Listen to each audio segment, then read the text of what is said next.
Buon... Dimmi Stefano.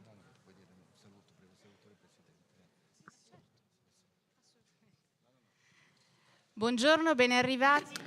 Good morning. Welcome to the Triennale Museum. Please take your seat. I'm Carla Morogallo, Director General, and I'm here with Stefano Boeri, the President of Triennale Milano, for this first meeting devoted to our workshop for the Reconstruction of Ukraine, a project we have started with MAXI in collaboration with the Ministry of Foreign Affairs and International Cooperation and the Ministry of Culture. We are very happy because we could start this first initiative in our history connected to international exposures. Triennale has always worked with architectural regeneration and urban regeneration. We are turning 100 this year. We are an institution linked to the Bureau of Exposition in Paris that legitimizes the organization of the expos. And in our history, you can find how consistent what we are doing is. In 1947, one of our international exposures actually kicked off a pioneering project with a major social relevance that was the creation of QT8, a new neighborhood, a new district after the war. I wanted to mention this example because throughout our history, you can clearly see what the institutional identity is and what's the social responsibility this institution is taking up as regards contemporary history. I also want to valorize the support of the colleagues from MAXI. Since the very first day, we have worked hand in hand to be able to actually provide you with a participation and collaboration model on a main topic, which is the one of urban planning. Now, before leaving the floor to Stefano Boeri, the President, for his introduction, I'll give you a first technical details. We are going to have a first session devoted to institutional welcoming statements, then two following sessions deep diving into the current needs in terms of reconstruction, talking about very concrete projects on already started models started in cities like Irpin in Ukraine. We are going to conclude with a light lunch, and in the afternoon from 3 to 5, we are going to have a business section with a direct confrontation between several architectural firms from Italy and the Ukrainian ones. This is our practical, factual way to contribute to the setting up of such a main topic. We also want to thank the authorities attending today, either in presence or connecting online. So a special thank you to Antonio Tajani, Deputy Prime Minister and Minister of Foreign Affairs and International Cooperation, but also to Gennaro San Giuliano, the Minister of Culture, for his attending today. The Ukrainian Minister of Foreign Affairs, Dmytro Kuleba, who's going to try and be connected with us online throughout the morning. I also want to thank the Minister of Culture and Information Policy of Ukraine, Rostislav Karandiev. I also want to thank the President of the Lombardy region, Attilio Fontana, Mrs. Elena Buscemi, President of the Town Council of Milan.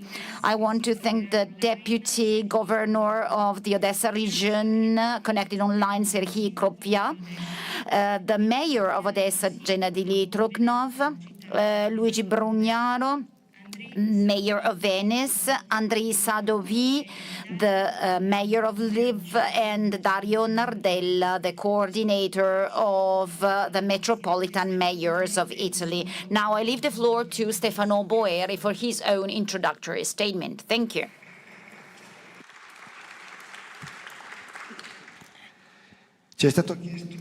Well, we have been asked several times in recent weeks how it was possible, with a terrible and dramatic war still underway, to talk about reconstruction today.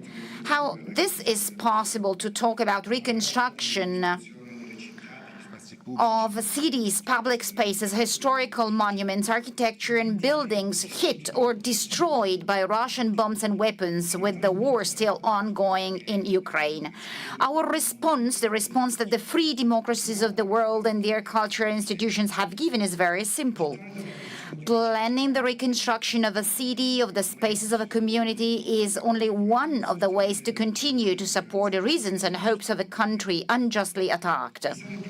Thinking and planning reconstruction is one of the ways to imagine a new future for thousands and thousands of Ukrainian citizens today, forced to resist Russian aggression with weapons, forced to try living a normal life under the threat of Russian bombing. Thinking about how to reconstruct Ukrainian cities means more than that. Winston Churchill, in the dramatic weeks of the Nazi bombings on London, speaking in the House of Lords, was able to summarize in a few words the hopes and wishes of an entire people. We shape our buildings, thereafter they shape us. We shape our buildings. In those words, we can still discover today the courage and strength of a reconstruction that is both social and spatial, spiritual, environmental. A reconstruction aware that the Ukraine that will be reborn after the war, with Odessa, Lviv, Kiev, that will be reborn after the war, could not only be the same one we knew before the Russian aggression, but even a better, even more welcoming, cosmopolitan city and country, beautiful in their traditions and their architecture. A vision and a project that we want to transform today, thanks to the support of international cooperation and UNESCO, into a precise action to support the regeneration of the city of Odessa, its regeneration, an extraordinary city, a meeting place, a fertile contamination of Eastern and Western cultures and translations of maritime trade and cultural exchanges of different faiths and geographical origins, like many other Mediterranean cities. And like Istanbul, Beirut, Alexandria, Odessa is now rich of social landmarks. And it's a city open to the world that preserves and regenerates the memory of what has shaped it, even though Russian bombings want to destroy it. This is a city of the world with beautiful and poignant aspects. When last September, with the President Maxi, Alessandro Giuli, with the ambassadors La Cetilia and Zazzo, we were in Odessa, and with Father Miroslav Teodovich, whom I want to thank for his presence, with the mayor and governor of Odessa, and we visited the Cathedral of the Transfiguration and the other architectures hit by the Russian bombs. We understood how much it was urgent and important to immediately activate a policy of cultural diplomacy. Cultural diplomacy does not only mean networking with our other European and international institutions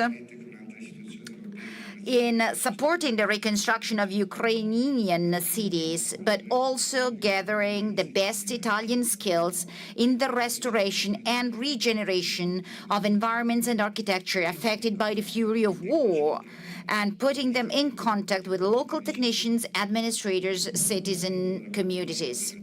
This is why we are here today, and starting from the cathedral, the symbol of a city open to the world, and that's why we are here today. This is why we will continue to be present alongside all those who continue to hope for a new future for Ukraine and its cities, defending a story which is our story. designing the future of our own cities in Europe, and a city which is free and open to the world. Thank you. Thanks, Mr. President. I want to invite the president of Maxi, Alessandro Giuli, to join us up here. Good morning, everyone. I also want to thank you all and all the institutional authorities who did not only talk to us and urged us to work, but they are truly supporting us in this work. This is a common house. The Triennale is a common house, and the Maxi too. The Maxi is turning into a shared meeting point. In the coming months, at the beginning of 2024, Maxi will become the seat of a new meeting, even more operating in character in Rome with all of you, all of us. I have only a few words to tell you. I don't have a particularly relevant political statement. 42 minutes ago, an alarm in the Odessa region dropped everyone in true anguish. So this is the reality. Reconstruction is our mission. We have taken up a request. We are a museum of contemporary arts, a twin museum with the Triennale Milan, because our institutional duty, our mission is to act at international level through cultural diplomacy. And we see in Ukraine and in Odessa particularly the theater, the arena, where either you show who you are or you'll be defeated in a general common collapse. Odessa is currently the capital of the free world. And this is not only a question of reconstruction, which is paramount and which is actually committing our technicians after a third surveillance. Our scientists are involved, our architectures are involved. This guarantees the building of a political, cultural, and social relationship with the friends in Odessa. But what do I mean by that? I mean the director of the Museum of Modern and Contemporary Art in Odessa, St. Cantor, sent us a letter, which is very sad. He says, I'm sorry I can't be with you, but missiles, Putin's missiles and drones actually prevent us from doing what we would like to do. We would like to talk the universal language of art, which is a language of peace, democracy, and civilization with Italy.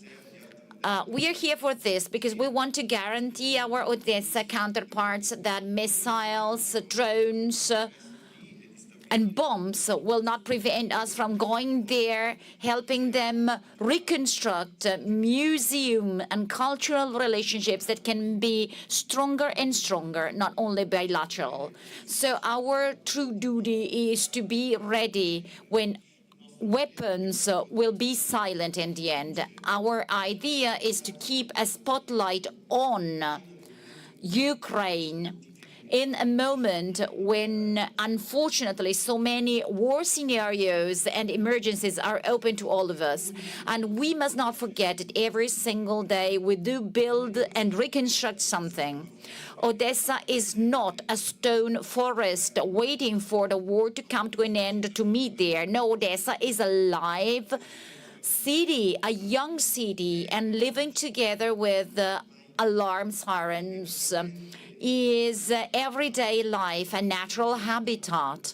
The most important thing we can do is not only making our witnessing alive. Our mission is to go there, share what our strategic plan is for a reconstruction to take place, which is to involve many institutions in the cultural sector. But our duty too, as institutional partners is not letting Odessa feel they're alone. We are constantly present in Odessa. This is my invitation to you all in this very solemn day where our top institutions are framing our own mission. Today, we are not in a meeting to just approve and agree on a budget. This is just a starting point. We are going to have several meetings, maybe less visible, but we want to go on and weave our own relationships and friendship with these people. Thank you. Grazie, Alessandro Giuli. Thanks, Alessandro Giuli. Now the floor to Antonio Tajani, Deputy Prime Minister, Minister of Foreign Affairs and International Cooperation.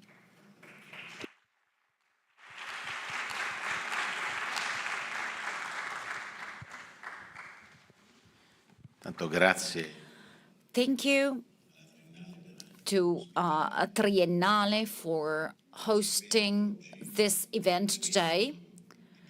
This is an event for peace against violent aggressions, against missiles that destroy the cities and strike civilians. We are here today thanks to the work of Maxi and Triennale. We are here thanks to the work of two cultural institutions in the two capitals of Italy, Milan and Rome, the political and the economic capitals. And I want to thank Mr. Giuli for committing so much since inception. We are here to launch a positive message because we are starting from the reconstruction of a Christian church, and Christianity is a message of peace. This is a message from us to the Ukrainian people. They are suffering. They are starting a new winter of war.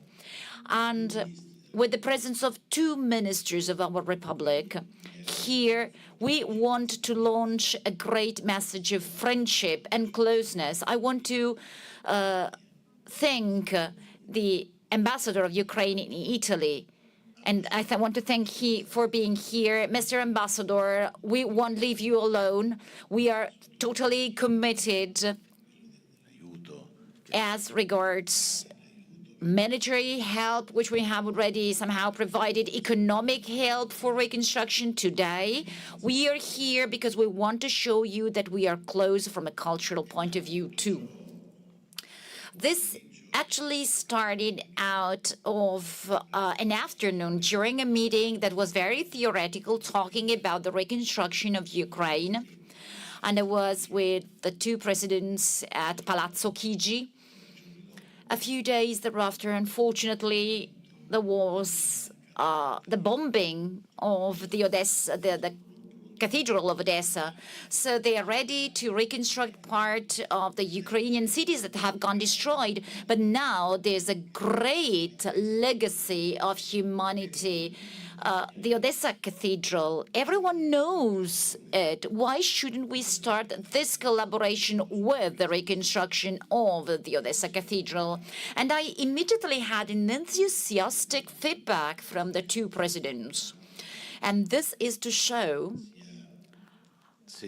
how sensitive the Italian people are in front of these dramatic situations, even when these dramatic situations relate to the destruction of our own legacy and culture. Odessa is a Western city. There's a strong historical presence of Italy in its architecture.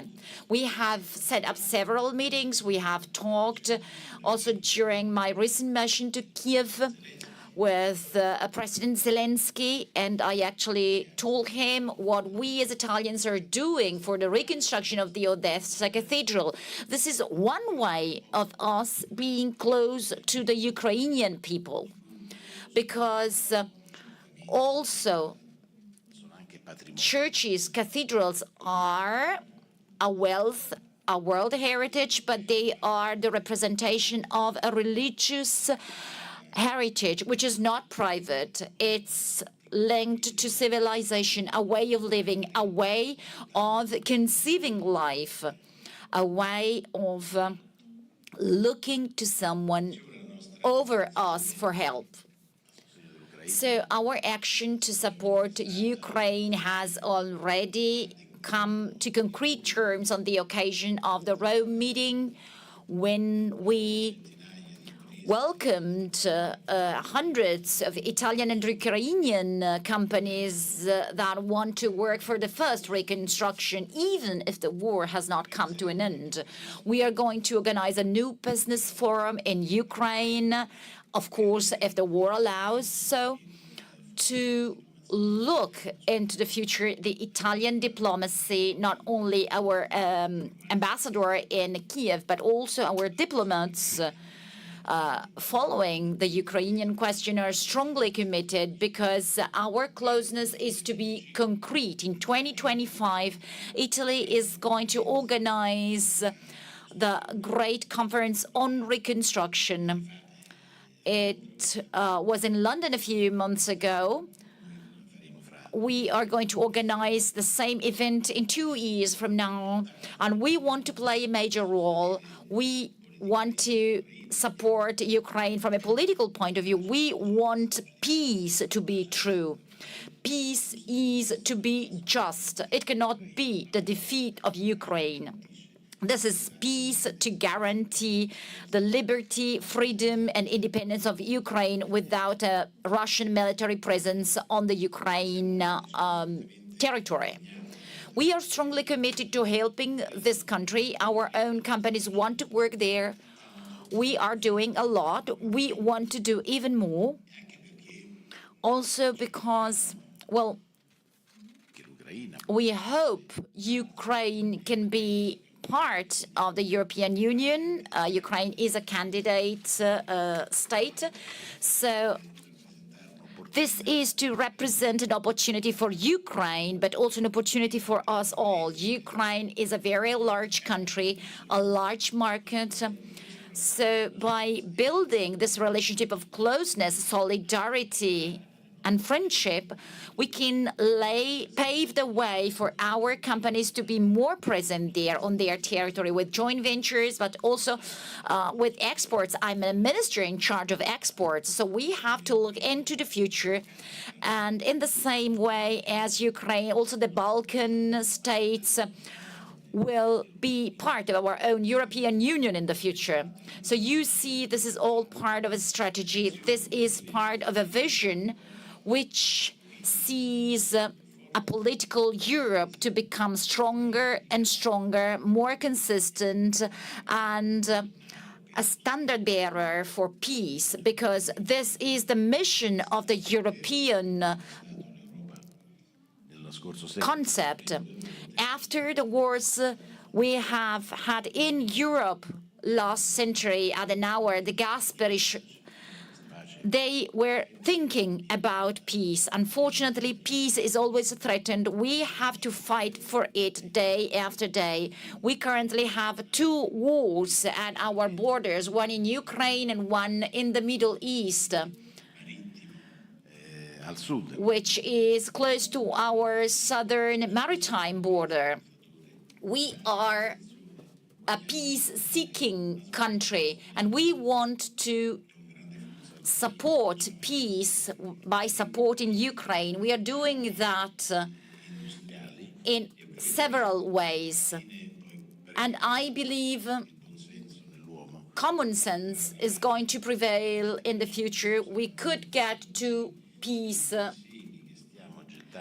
And that day, all the seeds we are sowing now could turn into concrete results to allow Ukrainian people,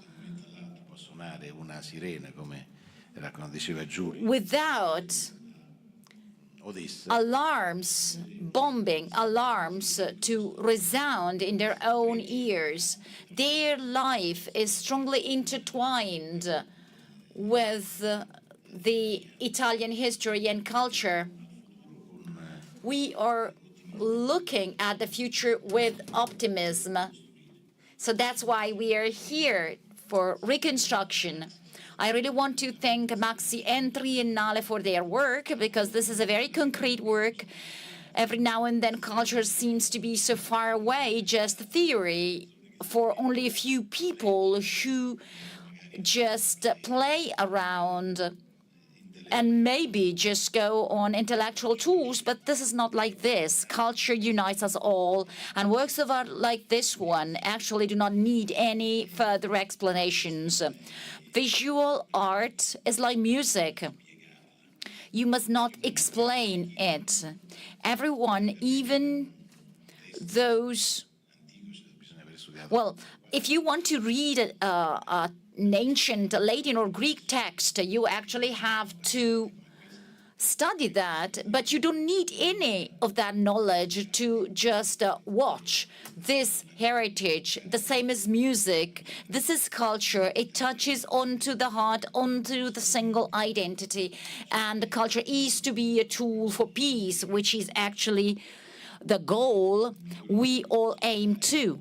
And our best wish for our Ukrainian friends is to be able to live in peace in the coming years, free as part of the European Union, to build a large, great project for the future with us, bringing in economic benefits too, because this is quite clear. Consider that currently the internal economic European market has already large benefits for the Italian market. Imagine when this is going to include a whole eastern bulk of countries. This is our commitment for Europe for the future. It's not always easy to do that, but in the very end, men and women of good will always thrive. So good luck to our Ukrainian friends.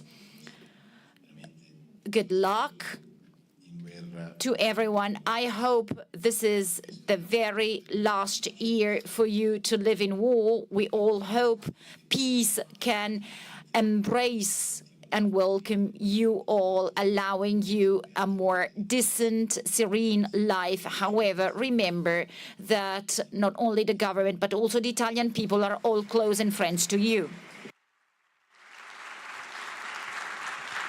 Grazie. Thank you. Thank you, Minister, for those words. Now we will move on, listen to the video presentation of the Minister of Foreign Affairs from Ukraine, Dmytro Kuleba.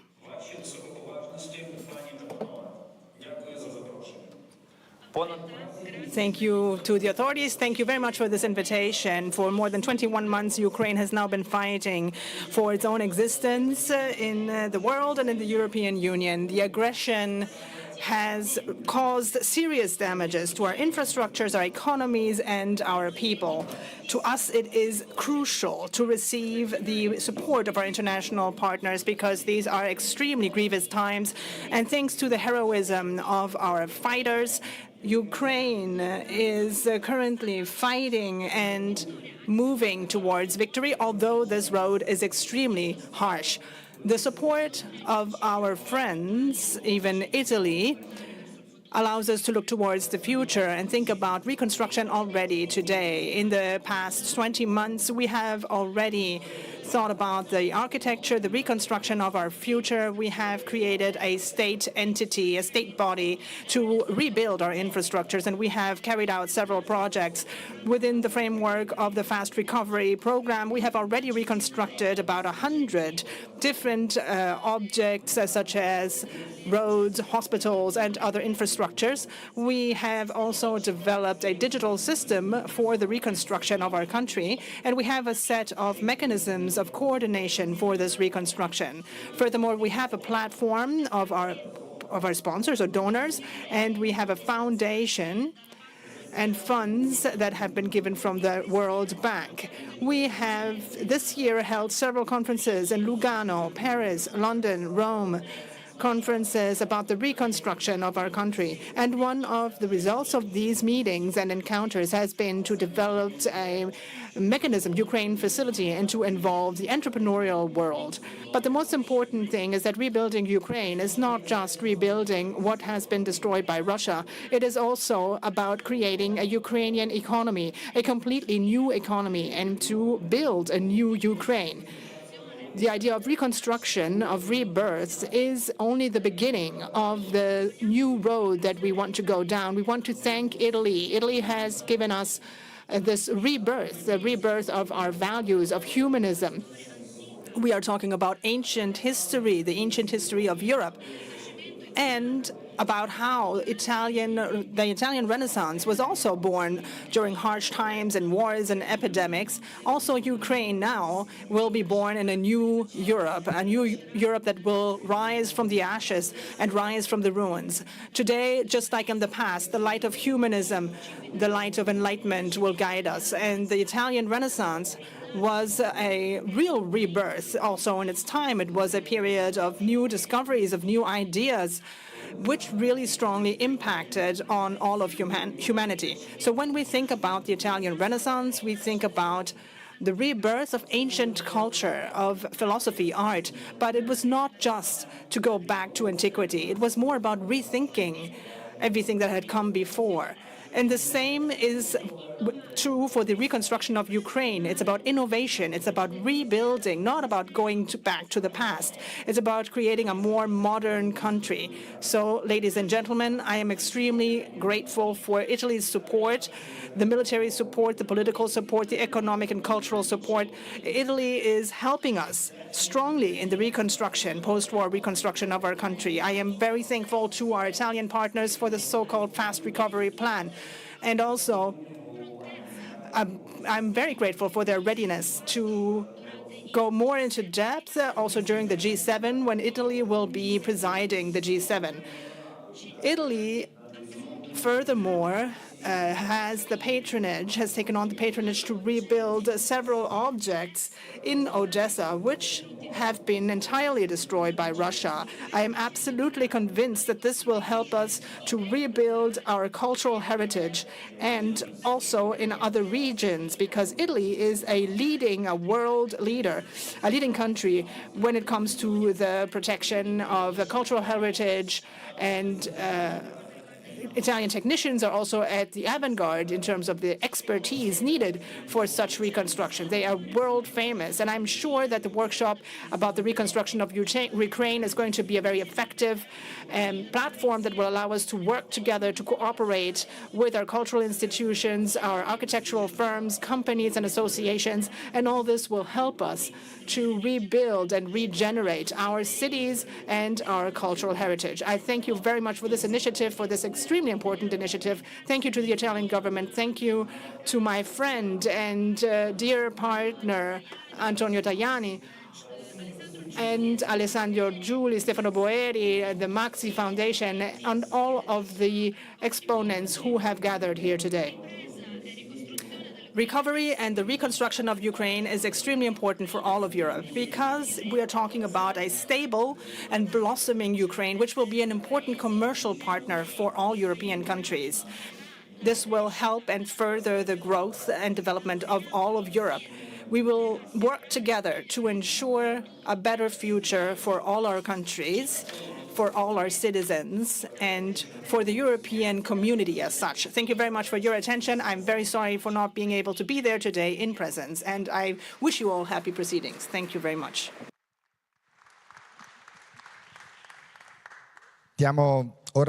Right, now we would like to give the floor to Gennaro Sangiuliano, the Minister of Culture.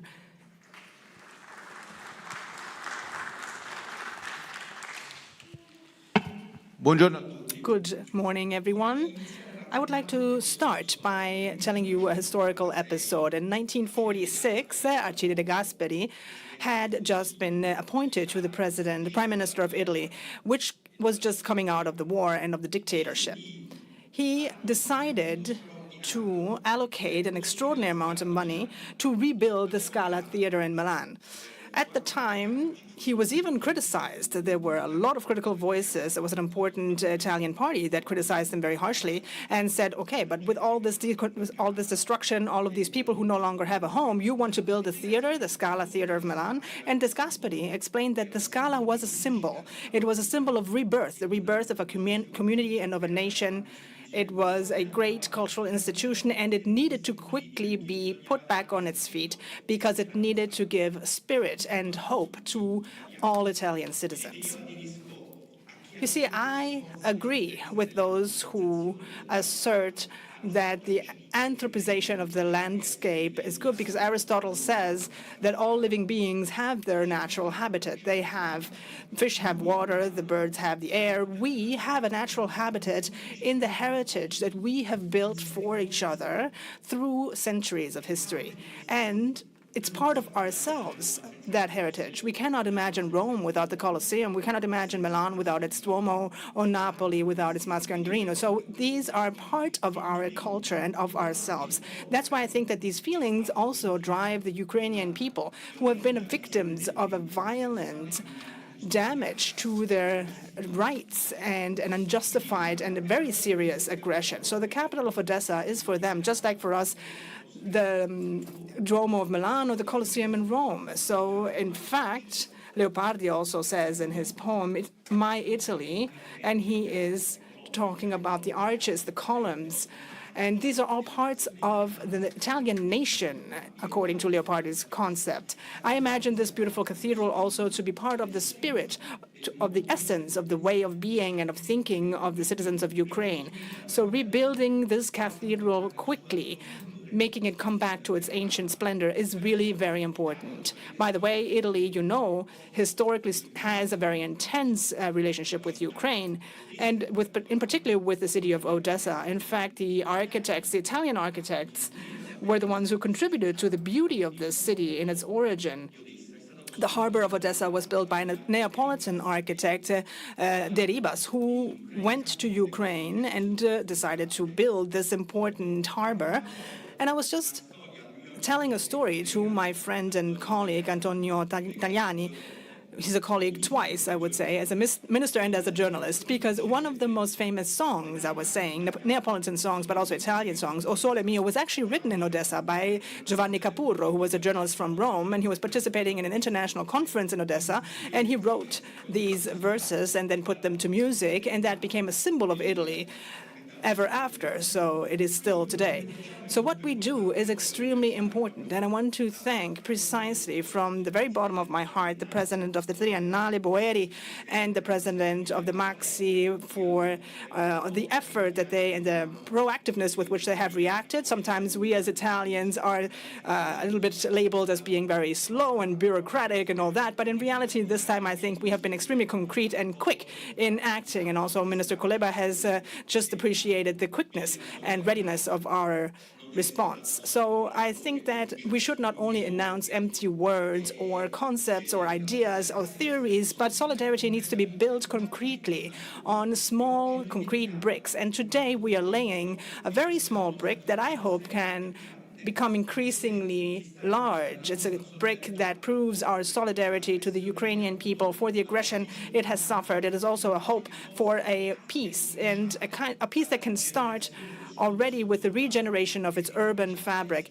and that it can also start with the regeneration of its cultural symbols, because the people can live only and exclusively through its own culture. We have a beautiful article in our Constitution, Article 9, which precisely refers to this concept, the identity between being a nation and its own culture. So these two things are connected. And the same thing, I think, is true for our Ukrainian friends. So we are with them, we stand with them, we will work with them on several fronts. In fact, Minister Kuleba was just reminding us of the excellence that Italy has in this field, and our restorers, for instance, our rebuilders are among the best in the world, and everyone acknowledges that. So everywhere I go, in fact, myself, I hear people say that. Last year, we started 2023 with great news, which is that Odessa became part of the UNESCO World Heritage Sites. And the first minister of culture I met was the Ukrainian minister of culture. I never met the other ones, the French, the German, the Spanish. The first minister of culture ever I met was the Ukrainian one. And that is not a coincidence, I think. We met in Brussels, and it's, again, to underline a need and a relationship. Thank you very much. Thank you, Minister. Now we will leave more space to the words of the Minister of Culture and the Politics and Information of Ukraine, who is connected online, Rostislav Karandieriev.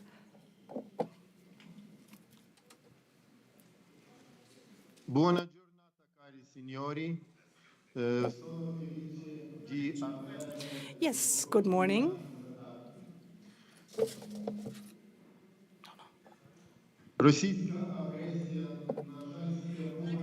The Russian aggression, unfortunately, has the goal of the total annihilation of the identity and the spirituality of Ukraine.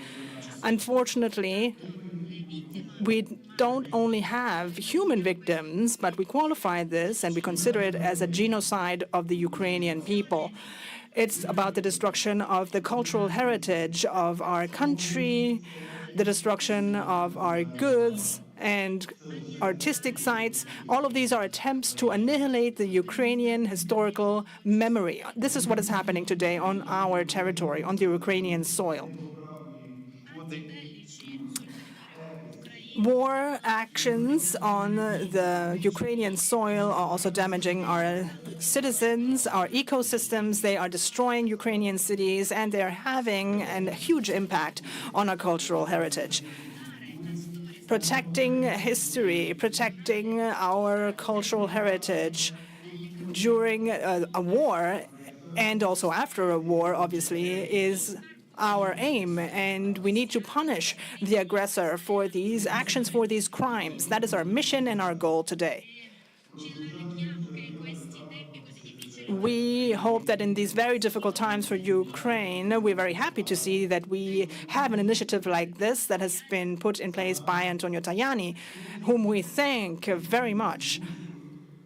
And we thank you also for the involvement of the authorities, the cultural institutions that are famous all over the world for their restoration, for their technicians that are so skilled in rebuilding the cathedral.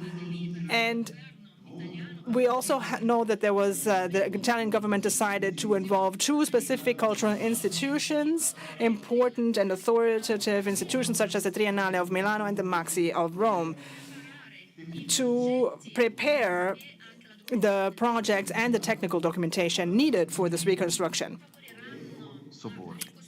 This will favor the practical and concrete reconstruction of our Transfiguration Cathedral. We know that the Italian partners want to involve in the creation and implementation of this project a series of experts and technicians and professors from several universities, Italian universities.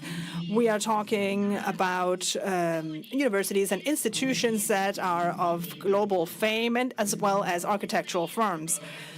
The experience of the architects, of restorers, and technicians as far as the protection of cultural heritage is concerned, and especially the Italian technicians, will help us in the reconstruction of Odessa's cathedral and in general of the buildings that have been damaged in the city of Odessa.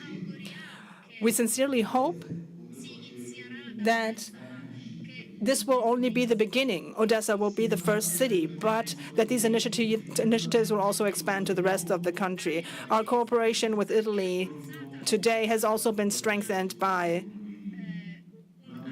an agreement that has been signed for the restoration of the cathedral in Odessa, and a memorandum of this kind will be signed also for other cultural heritage sites. So this will be an expansion of our collaboration, which is already very fruitful and deep. I also had the honor of speaking with the Vice President, the Deputy Prime Minister, Honorable Antonio Tajani, and the Ambassador, Pierfrancesco Zazzo.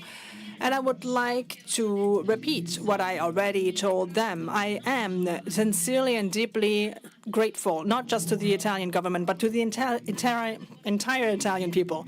The help of your country is extremely important to us to rebuild all of our cultural goods, our cultural heritage, and to protect and save these unique monuments on the Ukrainian territory. Ukraine feels this deep feeling of partnership between us. We see concrete actions from your side that are aimed at solving these extremely painful issues. Ukraine will not change its geopolitical positioning. We are trying to rebuild very stable relationships with the democratic world. We see ourselves inside the European family, and we are convinced that with a common effort, the world will win and human values will prevail, the human values of civilization, as well as the light. The light will win over the darkness. Ladies and gentlemen, thank you very much for your attention.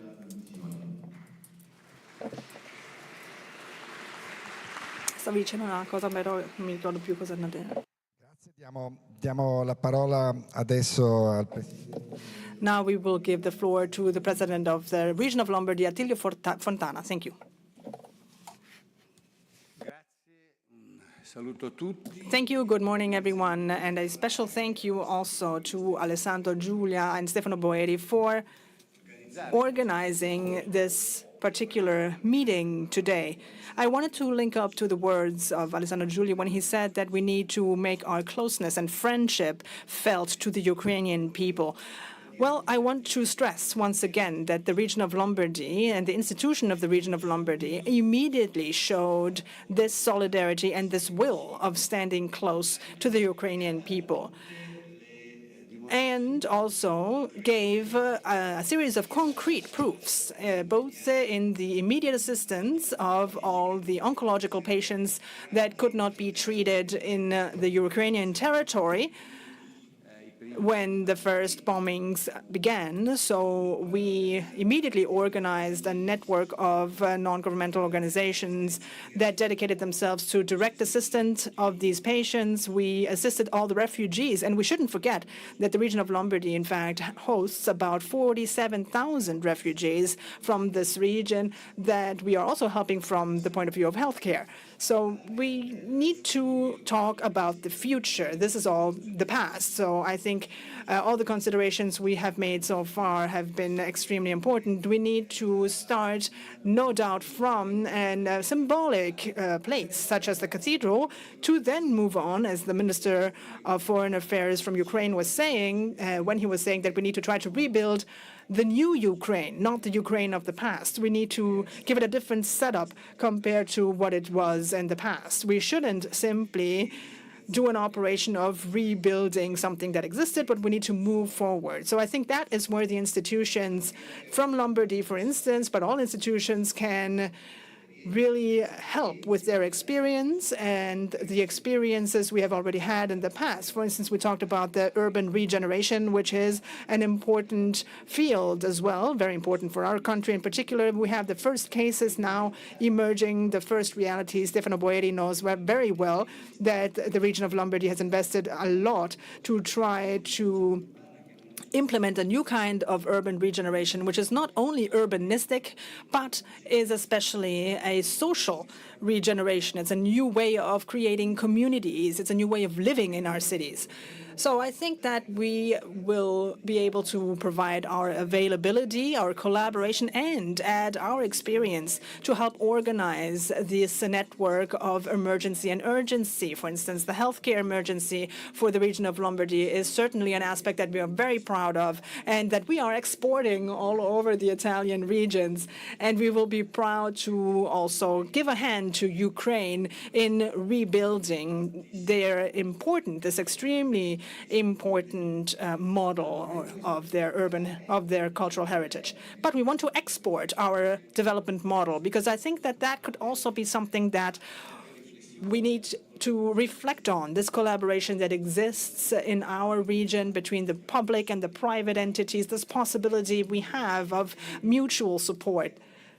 So I think that these are all issues that can be the object beyond, let's say, the concrete aspects that have already been put in place and have already been stressed already, beyond our willingness and making available our excellences, our great businesses, our enterprises, our craftsmen, all the people who will be able to give a hand in this operation. And I would like to conclude with a topic that where I think that our experience, maybe the experience could be mutual, because you see, Ukraine was, but is also facing a process of decentralization in terms of its administration. It is moving towards what we are currently, with great effort, trying to work with, which is autonomy, independence. And this is an organizational model that is more modern. Also, Ukraine noticed the need of giving more space to local administrations, territorial administrations. And I think that together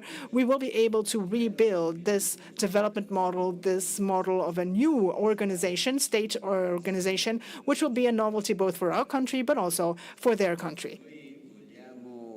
We would like in every way to give a concrete manifestation of our friendship and closeness with this people, which has been so brutally attacked and has shown such cohesion, such capacity to fight back, and has shown such a great sense of belonging to their fatherland, to the nation, and to their culture. I think that they are truly an example to follow, and I think that the Ukrainian people will be able to be proud of this forever after. We will continue to stand next to you with all the possibilities, all the opportunities that our organization can make available, but above all, by listening to what you need, what your most urgent needs are. Thank you very much. Happy proceedings and happy reconstruction. Grazie Presidente. Thank you, Mr. President. We want to thank the Italian ministers for their presence here, and we really say hello. Now, the mayor of Odessa is connected online, Gennady Trukhanov.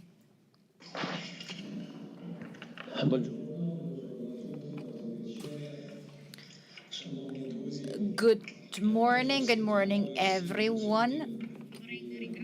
I'd like to thank all the attendees and the organizers for this opportunity to talk to you today and tell you what's happening in Odessa.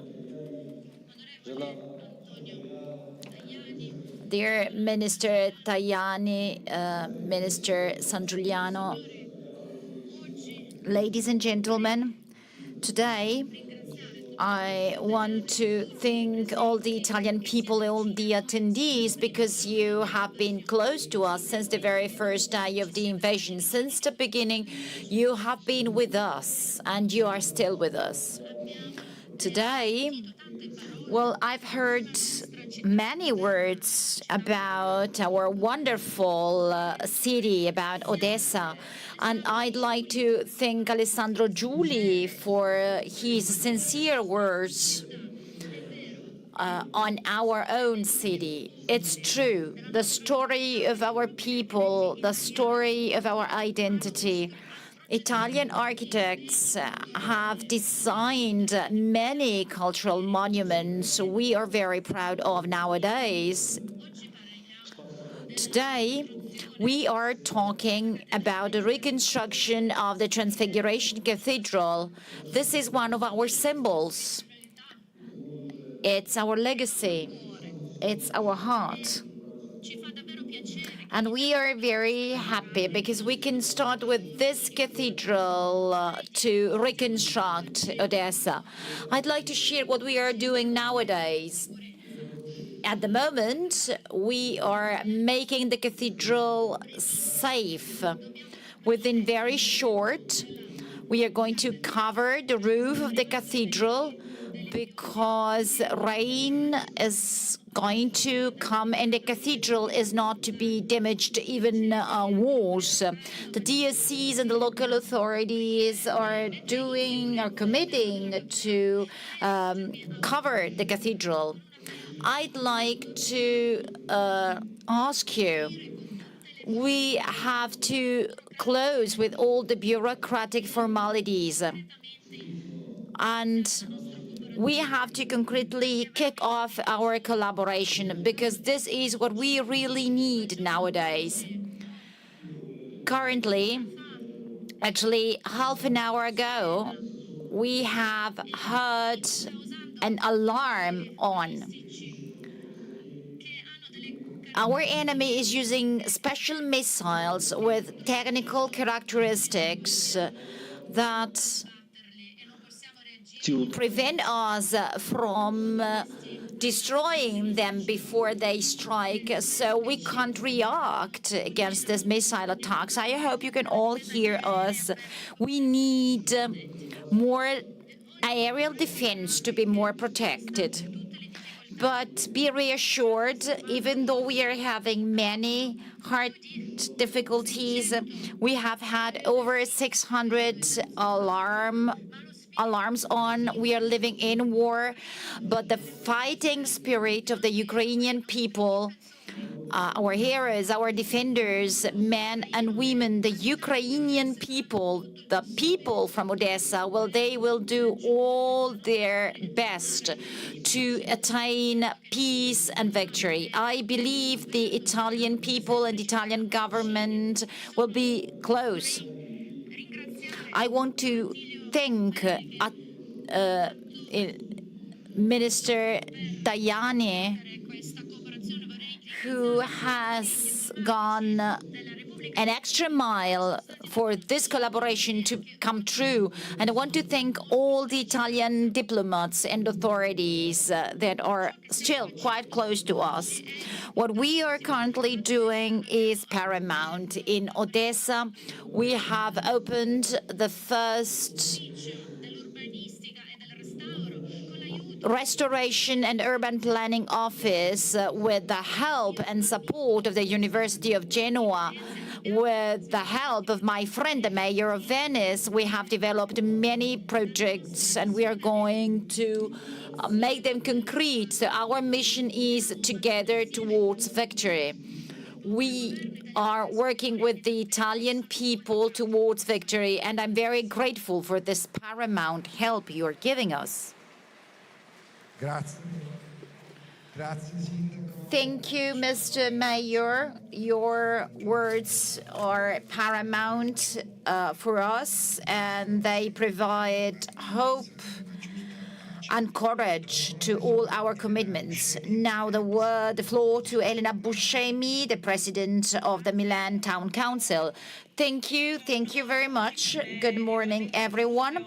It's a great honor for me to be here on behalf of Mayor Sala and the Town Council for this first meeting. I want to greet all the attending authorities, President Giulia and President Boeri.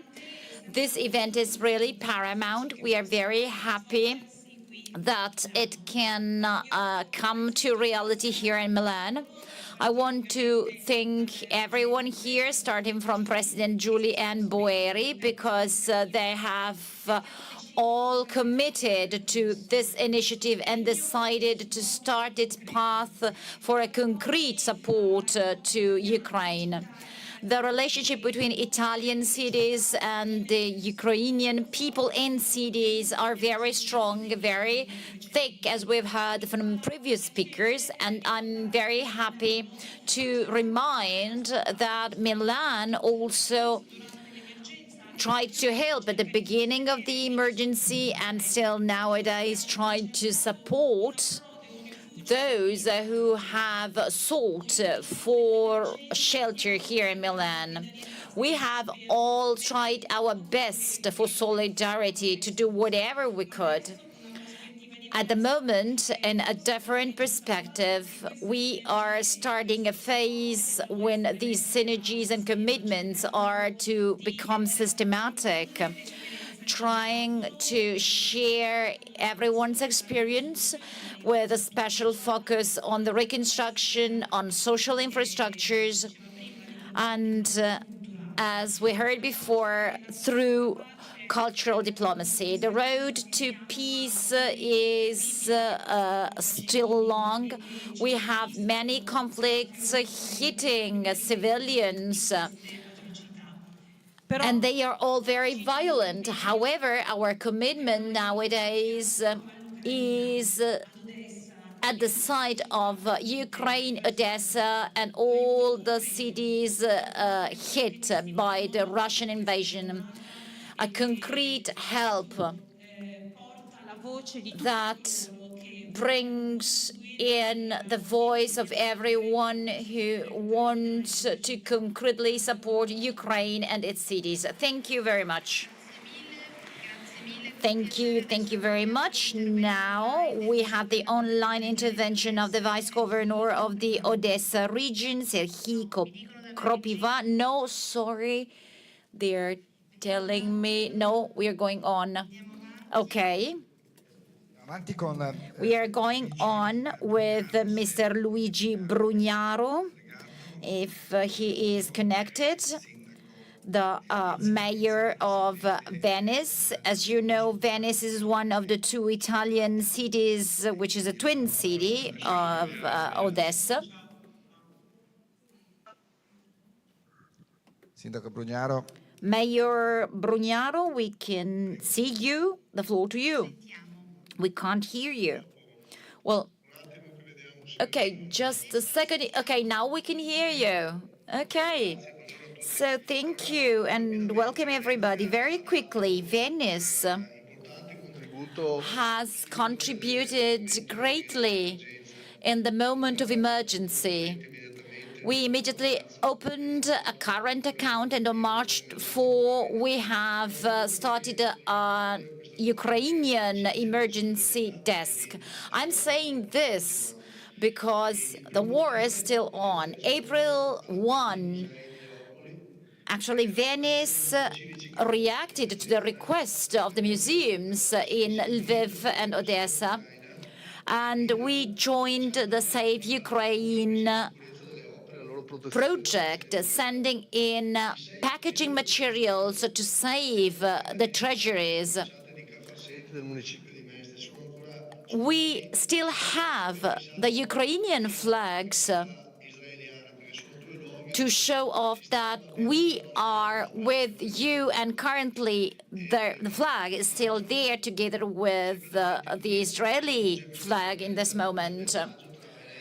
We have started our twinship with Odessa, and I want to say hello to the mayor of Odessa and to Attilio Magliani, who should be in presence. I visited Odessa a few months ago, and a few days later it was actually bombed. We have worked greatly at social level because all the refugees we have here, we have 1,623 Ukrainian refugees.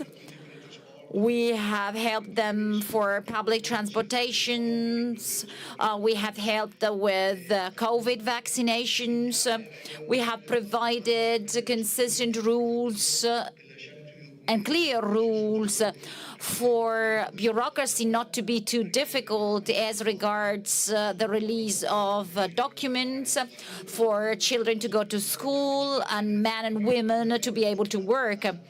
Many of our own people have hosted several families. I myself hosted 2 families from Ukraine. But now we have to talk about reconstruction, because there's an aggression on the way at the moment. Hence, as the mayor said, we have to provide them with all the tools that can allow Ukrainian people to defend themselves. I have even seen what they have done to the cathedral, and that's terrible. As we have seen, we have a large university here in Venice, which is available. We have a large harbor, and we have back harbor facilities. So we imagine we can actually tie the knot with Odessa. Odessa has 7 harbors. It was already related to Venice in the past, and we have always had Odessa in our hearts. I visited Odessa when I was young due to the connections we feel to Odessa. Ukraine has always been considered very important for imports to Europe. Grains, for instance, but also steel, and we are currently exporting industrial and agricultural farming devices and tools. So we are available, and I want to state that we will put no violence in action, but we have a great experience with restorations, as you can see while visiting Venice. Our university is one of the best skilled in Europe in terms of restoration and reconstruction, but also in terms of relaunching urban planning and mobility planning. Because we want a new Ukraine, not only rebuilding, we want to relaunch Ukraine. The harbor in Venice is available. We are going to go on with further actions. We have thousands of people here. There are thousands of people there. We've become friends. We have a close relationship. And so I say we are here. Consider our presence. Thanks for your invitation. Thanks to Triennale and Maxi. I want to say hello to both presidents. And I tell you, we are here. We can go on working. If you coordinate, it's going to be even better. Enjoy this day and enjoy. Come on, Ukraine, we're with you. Thank you, Mr. Mayor. Thank you. Now the floor to Serhii Kopriva, Vice Governor of the Odessa region, who's connected online.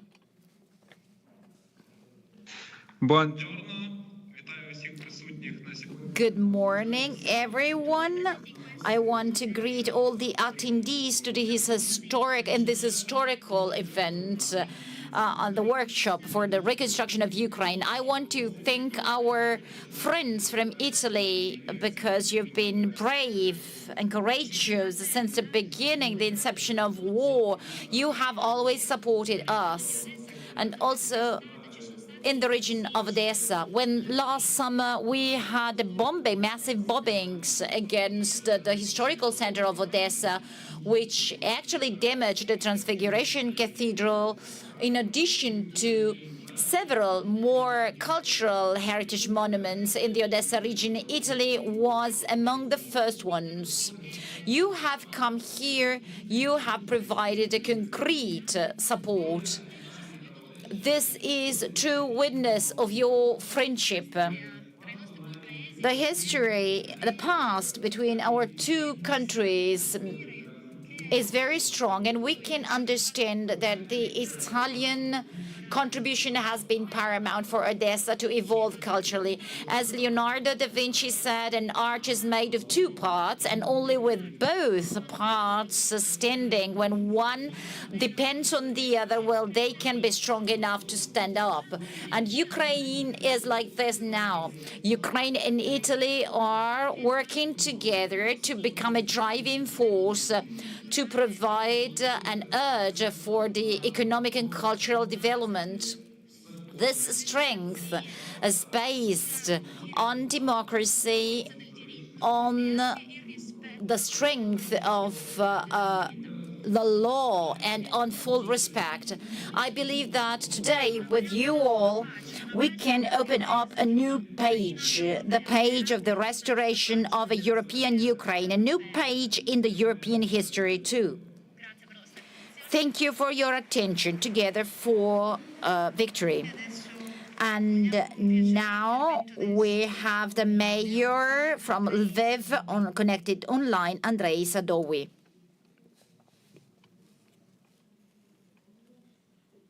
Buongiorno. Good morning. It is a great honor for me to be here with you, dear mayors, ministers, and presidents of the foundations. It's an honor as the mayor of Lviv to be here. We've been for 25 years in the World Heritage list of UNESCO. We have worked with the many important Italian architects, and I associate Italy with the Renaissance. As you know, Lviv is currently one of the most important humanitarian hubs. 5 million displaced people have been here. There are 50,000 people who are internal displaced people. I'd like to show you in some slides what we are actually doing. Can you share the slides, please? This is the Stepanenko family. Yana, the little girl, has lost both legs. The mom has lost one. They've had a very tough life, but I want to show you this slide. This is Yana. She took part in the Lviv marathon close to the Opera House in Lviv. This is an inspiration. This makes us understand that we can have a possibility for victory. This is art. We have several militaries who have been tortured. They can't speak, but they draw and they work together with the artists from our Academy of Fine Arts. And this is what they draw. This is before rehabilitation, and this is what they draw during and after rehabilitation. You can see the positive results. Art can help people heal, can help wound heal. Many artists are selling their pictures, their drawings, and with the funds they can collect, they help the Ukrainian military. You have to understand, we have to win, but we believe in victory. Victory has two sides, one with the liberation of the whole occupied territory, and second with the reconstruction. And when we talk about the reconstruction of Ukraine, we talk about a European Ukraine, which is a part of the European Union. This is a paramount experience for us, the Italian experience, because we want the European legislation as regards urban planning, the protection of cultural heritage. Well, we hope it can be implemented as soon as possible in Ukraine. Lviv is ready to become a platform to relaunch a pilot project. Next year, we are going to open a very large UNESCO office here. And this is going to be the 25th anniversary of Lviv being in the World Heritage list of UNESCO. Italy is the most representative UNESCO country, and we would like to propose Italian cities and municipalities to work with us here in Lviv, which is the safest city. Maybe providing advice and support. This is paramount for us. We would like to reconstruct Ukraine, and we want to be proud with you. To conclude, I want to thank all the Italian people, all of you, for your support. Glory to Italy and glory to Ukraine. Grazie.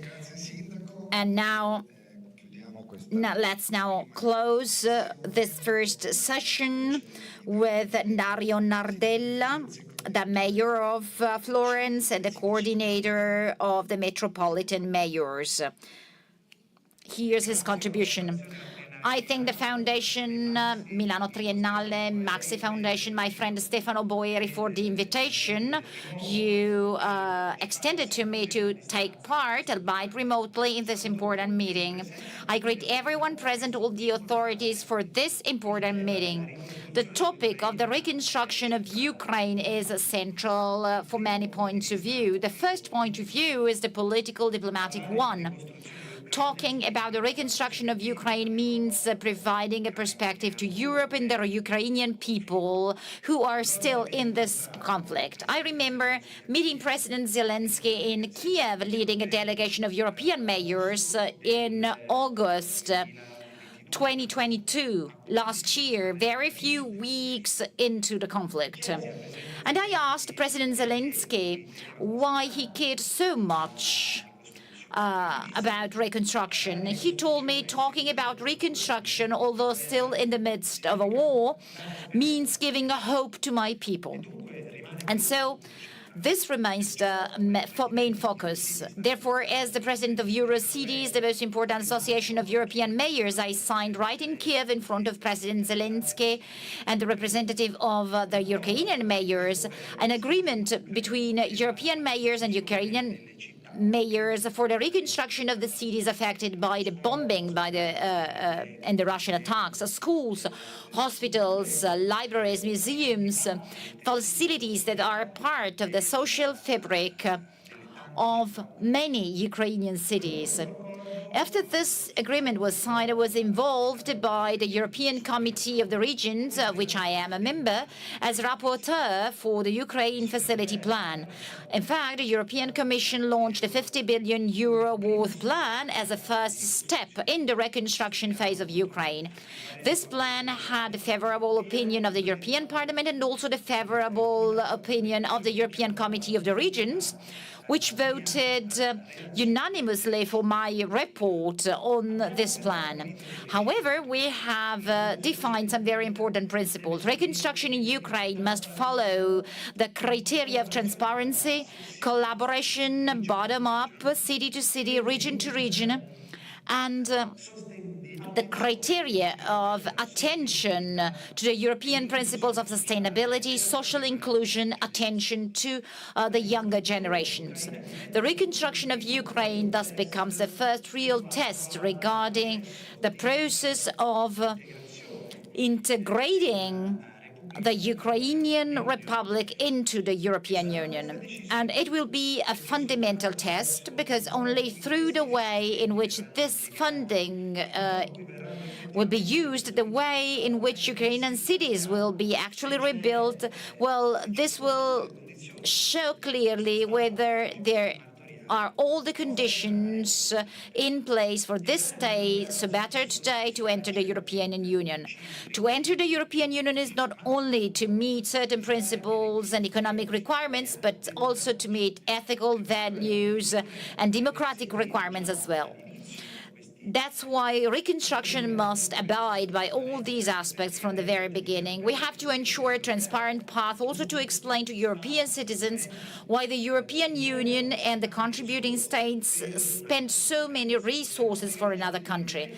We have to explain to European citizens that having Ukraine in Europe means having a stronger Europe. We also have to explain to European citizens in a transparent, clear, simple way that reconstruction is first of all about the urban, social and cultural fabric of the affected cities. That's why I was talking about schools, libraries, theaters, museums, of course, hospitals, factories too. So reconstruction will have to consider, if we take as an example some fundamental historical moments like the Marshall Plan, which was fundamental for the reconstruction of Italy, of our country. So we need the commitment of everyone, not only the nation states, the European institutions, but also the cities and the regions. Because if the collaboration for reconstruction starts from the bottom through the involvement of local communities, then this reconstruction will be much stronger, more solid, more inclusive, more democratic, and more sustainable. The second fundamental step is to involve the stakeholders, the social, cultural forces of our own countries. And for this reason, the professional, cultural contribution that can come from the world of architects, urban planners, is fundamental. And Italy can and must play a leading role on that, not only because Italian mayors were among the first ones to use twinnings with Ukrainian cities to launch reconstruction projects, but also because we have a professionalism, a tradition, an ability to create, rebuild, and restore that only few other countries in the world have. So Italy must put all of itself into this phase of reconstruction by calling together the mayors of the cities, the presidents of the regions, the major economic industrial stakeholders, the best professionals in the world of architecture, the great urban planners, sociologists, for Ukrainian reconstruction not only to be an economic and material fact, but for it to be a great political, social, and cultural fact, precisely. After all, think of how many signs of architectural history there are in Ukrainian cities. I'm thinking about Odessa, to name one. So it is a matter of picking up that red thread, the fil rouge of history that has linked Ukraine so much to Italy through great names of Italian urban architects who helped make Ukrainian cities great.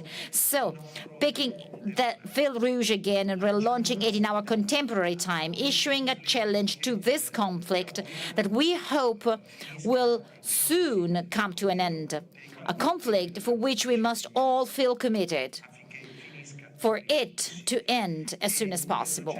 And so there is nothing strange or illogical in talking about rebuilding Ukraine when the war still is on, because hope is the engine that will move everything. Hope is what will give the Ukrainian people the strength to resist. Again, hope is what has allowed Europe to be born from the rebels of World War II, and that was a great opportunity for reconstruction too. So this is the reconstruction we all have to work on. A moral reconstruction, a cultural reconstruction, a civil reconstruction that also looks at the great European values. It will be a historical opportunity, and it is up to us to take it or lose it. But we have no choice. We must take it. And we still have to make Italy a great country capable of inspiring other peoples, other nations. Thank you, and happy proceedings to you all. Grazie Dario Nardella. A questo punto diamo avvio alla prima sessione di Thank you very much. Thank you for this first session. I would like to again say goodbye to the President, and I would like to invite the Special Envoy for the Reconstruction of Ukraine, Davide La Cecilia, who we thank deeply for all the coordination, effective coordination he did to help us organize the day today.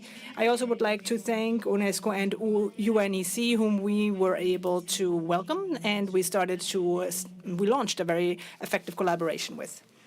Thank you very much. Grazie.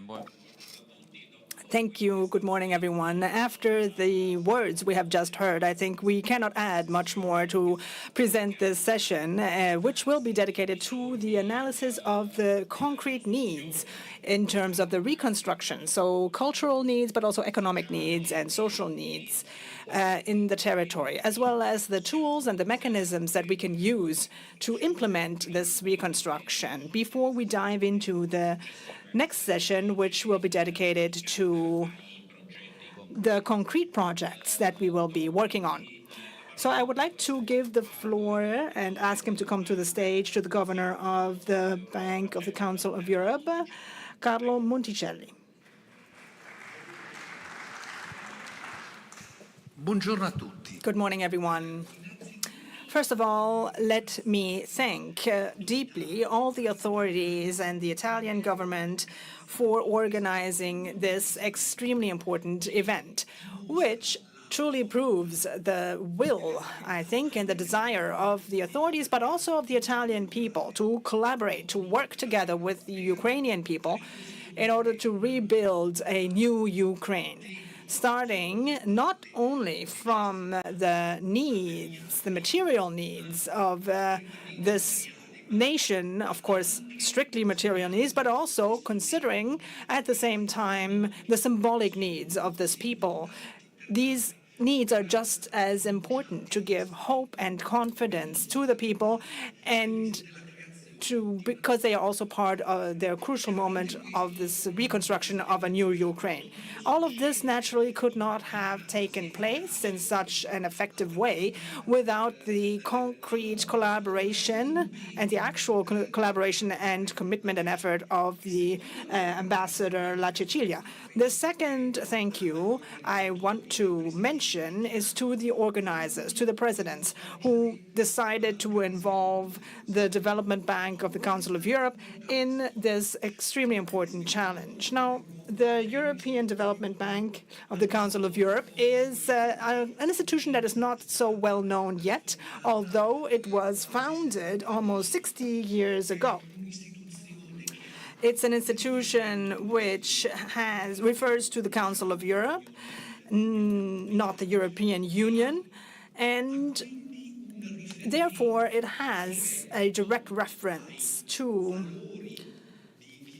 the values of liberty and rule of law of the Council of Europe, but also to the particular importance that this institution dedicates to the cultural aspect as a founding aspect of Europe and of a European community in a broader sense, which hopefully will be founded on rights and on peace.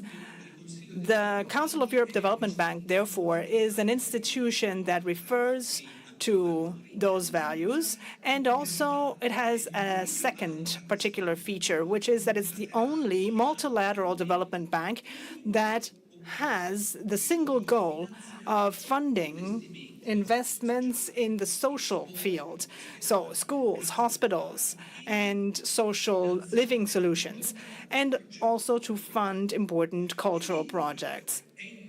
So it is very important for this institution, but also for me in particular, in, of course, my quality as, let's say, the first Italian citizen to head a multilateral development bank. I was saying it is extremely important, and it is a reason for pride to be involved in this challenge.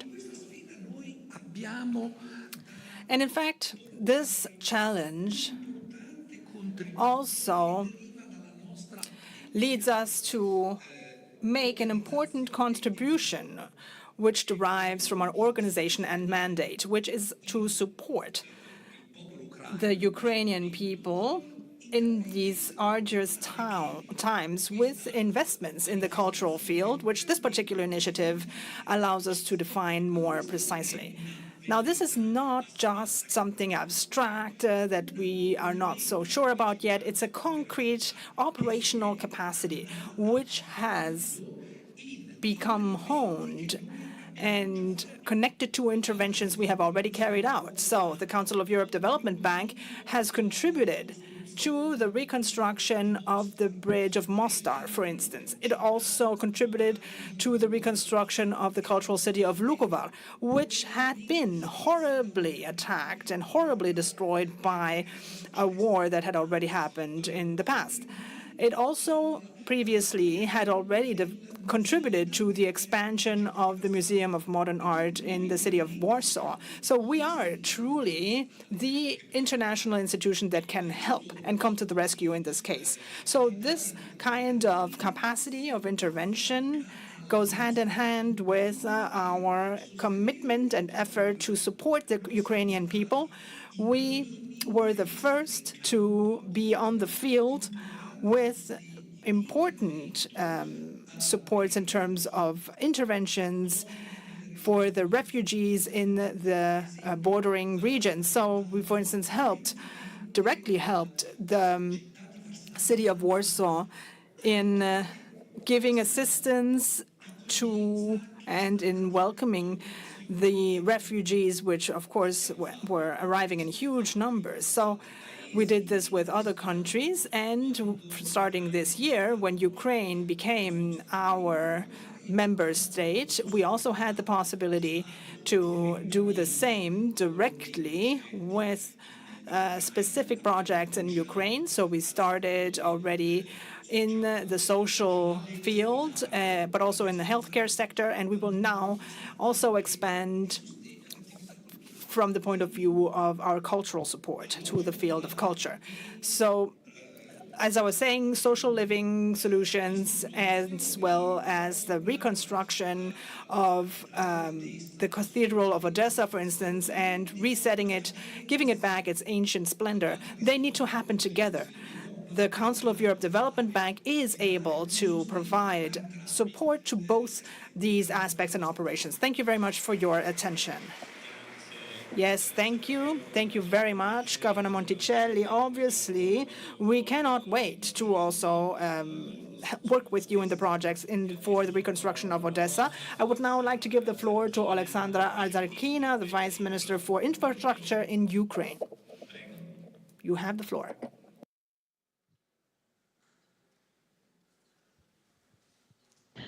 Dear colleagues, it's a great pleasure to be with you. Вибачте, краще українською тоді говорити для аудиторії? You can go ahead. There is a simultaneous translation, so you can speak.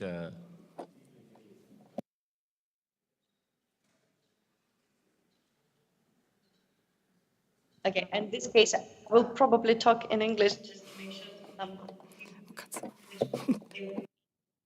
hear me.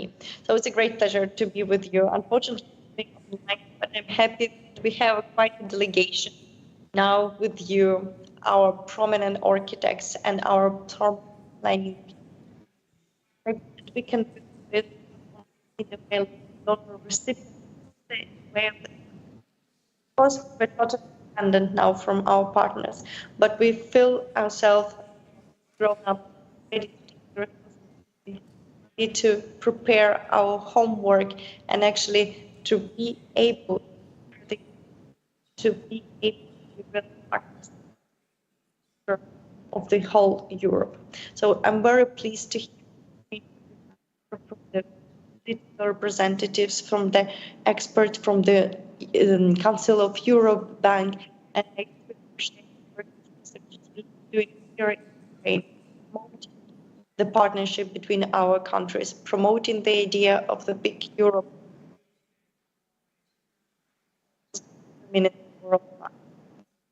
My speech, I would like to emphasize only on a few things. So the first and very basic but essential thing, the whole restoration of Ukraine is transparency. We do understand that we need transparency and accountability, first of all, for us, Ukrainians. And the second hand, it's also for whole society, but also for sure our partners. It's quite fair to make sure that we can show and explain how each of Europe should go for Ukraine's restoration. That's why we're the minister responsible for the restoration. From the first days, we took a job to be data-driven, to be very digitalized, to make sure that everything on this. First, in 2022, spring, it was when we launched the register of the damaged or destroyed property. This register already have 500 million of the information about the destruction all over the country.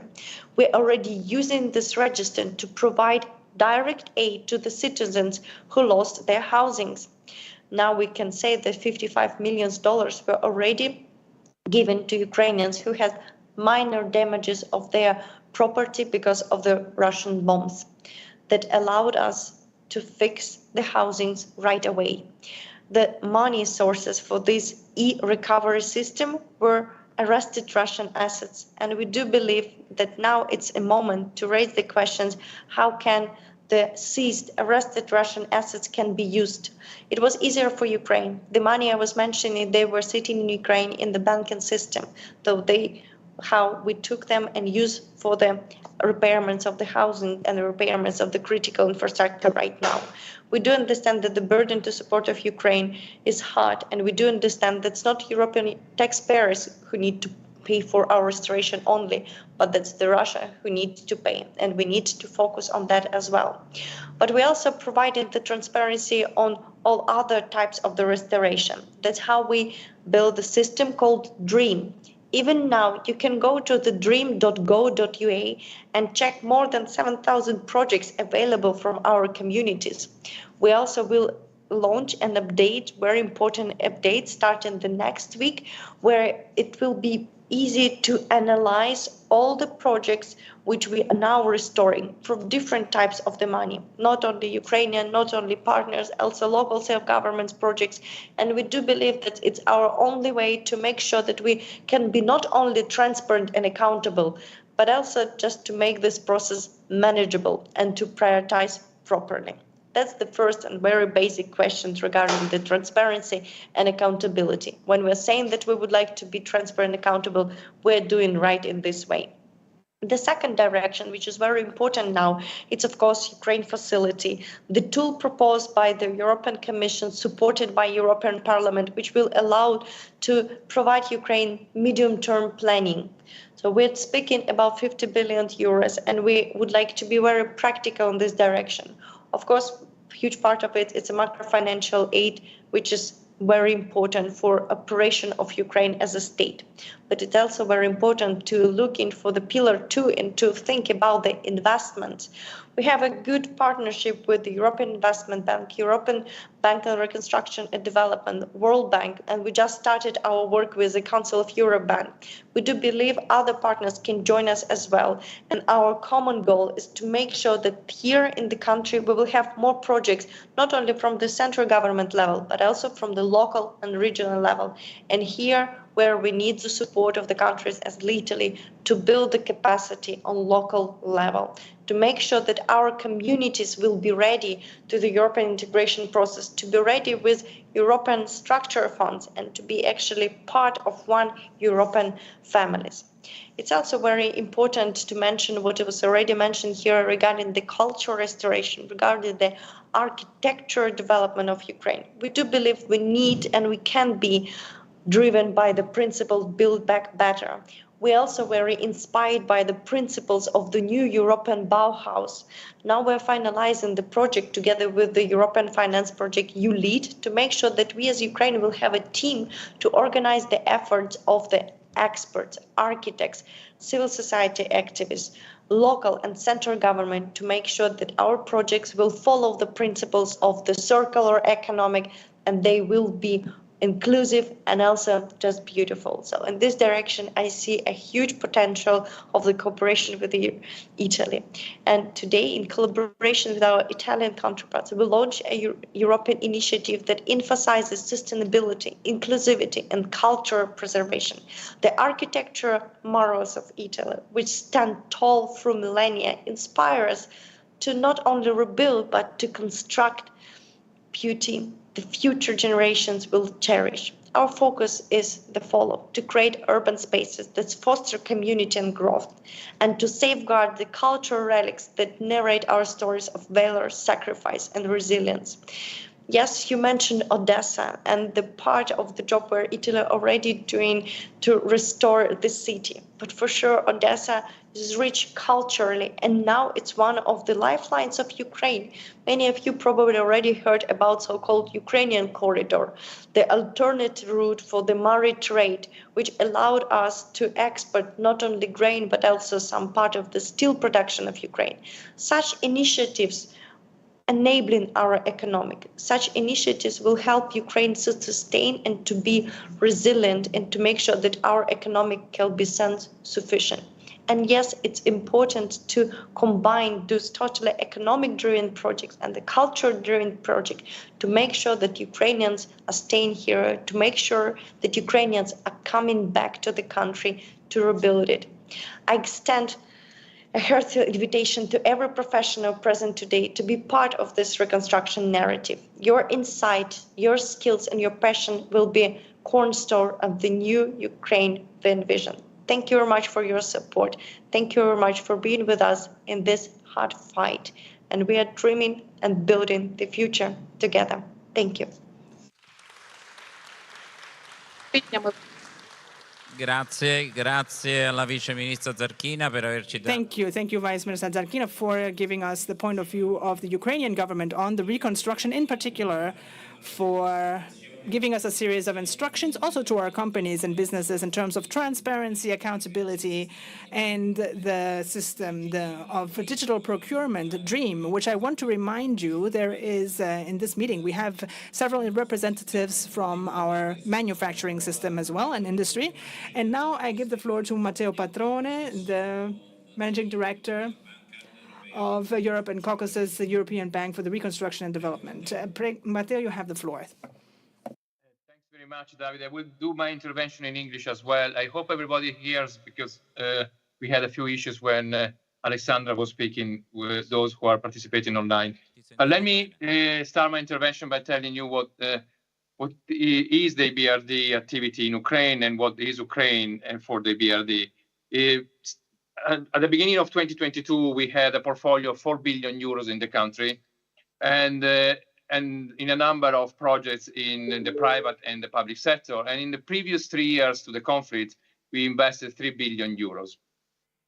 We have also conducted a very robust policy engagement and technical assistance activity, both at local level and at national level, with some flagship projects and programs that we have conducted together with the EU, for instance, on the Ukrainian reform architecture, which is basically the deployment of about 200 young Ukrainian professionals in a number of ministries and agencies, including the Agency for Restoration and the Ministry for Restoration, to underpin the reform agenda of the government, or programs like the Business Ombudsman Institution, or the work we are doing in corporate governance reforms, etc. But come the 22nd of February 24th of February of last year, we have to revise, obviously, our approach to Ukraine, and we have undertaken a bottom-up assessment of the needs of our clients and our partners in the country, and we came up with a crisis response approach for 3 billion euros in 2 years, declined on 5 areas. The first one is energy security. The second one is vital infrastructure, which is basically transport, both railway and road transport, and municipal infrastructure, which I'm going to go in deeper detail in a minute. Food security, resilience of the private sector, and facilitation of trade, so import and export of goods. The good news is that we have achieved the target of 3 billion euros a couple of weeks ago with an important transaction in the private sector. But we have still a significant package of projects that we want to bring to fruition before the end of the year, in particular in energy resilience and indeed in a few projects in the municipal sector. And our policy engagement continues. Those 200 young professionals that are deployed in a number of ministries are actually very much focusing their activity in supporting the accession talks with the Commission, and the Business Ombudsman is very active as in reinventing himself as an institution for supporting policy engagement in the area of business environment and investment climate. And we continue our support of the National Bank, and of course we continue our support in the municipal sector. The EBRD has a portfolio of 1 billion euro with about 20 municipalities in the sector. So we are very well placed in keeping our support in these extremely difficult conditions. And we typically intervene in areas such as public transport, water and wastewater, solid waste, energy efficiency in public buildings, and district heating. We have also a program in the municipal sector called Green Cities, and this is basically an holistic approach to cities to support them to identify, benchmark, prioritize, and invest in measures to improve the urban environmental performance through the development of ad hoc projects. So basically what we do, we identify one project, and as a support to that project, we also provide the city with technical assistance for the development of an action plan to conduct further projects in order to improve the urban environmental performance. There are 7 cities in Ukraine that have subscribed to this program. They are Lviv, I saw the mayor intervening earlier, Kiev, Khmelnytsky, Dnipro, Mariupol, that hopefully is going to be liberated soon, Kryvyi Rih, and Kharkiv. During the war, we have continued, as I mentioned, our support to municipalities, and in particular, we have focused on the provision of liquidity, because that is needed to ensure the continued provision of essential services, infrastructural service to the population. And also, we have worked on addressing the increased pressure on municipal budgets due to the influx of internally displaced people. And indeed, Lviv has been one of those cases together with Dnipro, and we have provided 25 million euros to both cities. However, as the Kiev School of Economics has analyzed and assessed, there are $150 million of damages to be addressed in a number of cities, and we are gradually shifting our interventions from the provision of liquidity to the provision of investment financing for a number of cities, in order to conduct emergency repairs, so that actually the infrastructure is going to be rebuilt in a timely fashion, but also in the longer term, the expansion of that infrastructure, indeed, to address the internal migration issues due to internally displaced people. And we have conducted one project this year on this specific issue, which is the Khmelnytsky trolley bus project, but we are also working with Kiev, with Kharkiv, with Lviv again, with Mykolaiv, and with Lutsk and other cities, in order to address investment needs in these cities.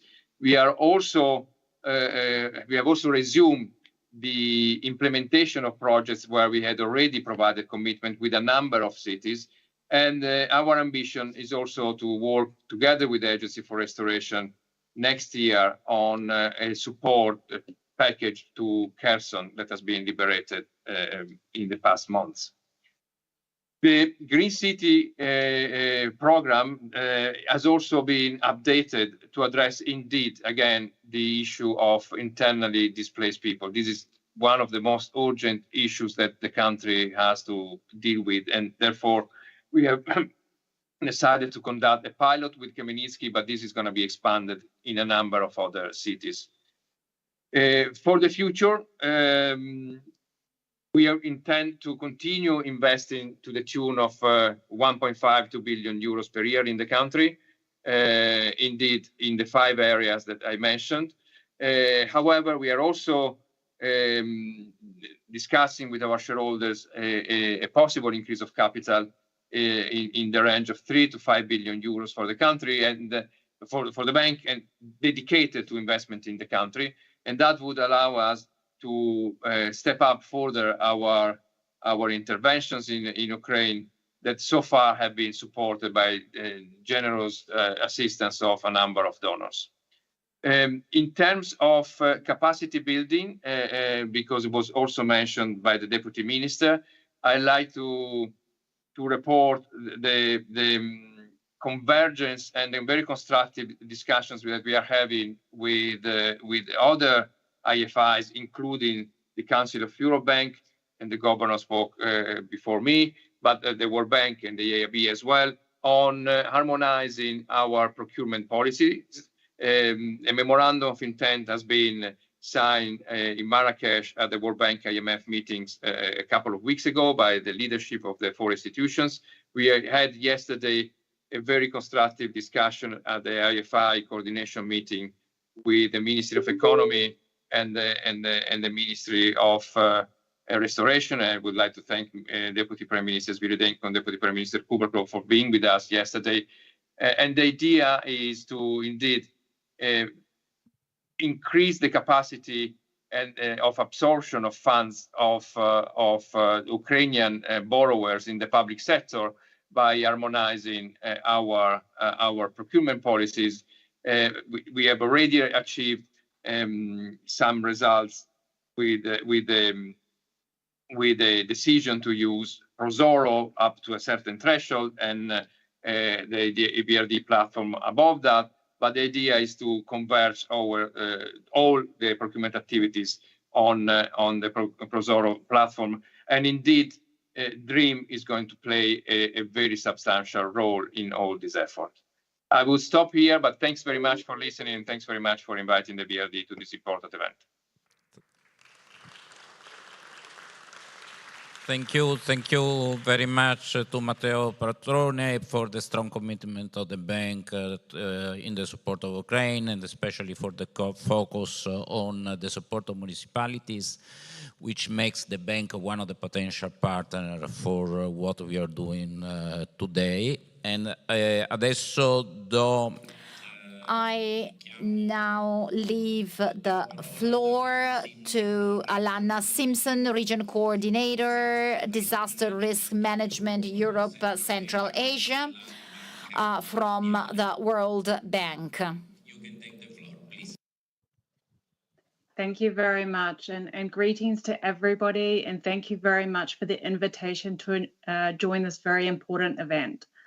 I've been privileged over the last year and a bit to work with the government of Ukraine, particularly in assessing the damages and the recovery and restoration needs for Ukraine. This started with a very rapid assessment in April 2022 of the initial damages, followed by a more comprehensive assessment in the summer of last year. Alongside this work, we've also worked with the government of Ukraine to prepare projects aimed at addressing the most critical needs, both investments for restoration, as well as support to the continuation of vital government services. So I will focus my intervention on the rapid damage and needs assessments that have been conducted.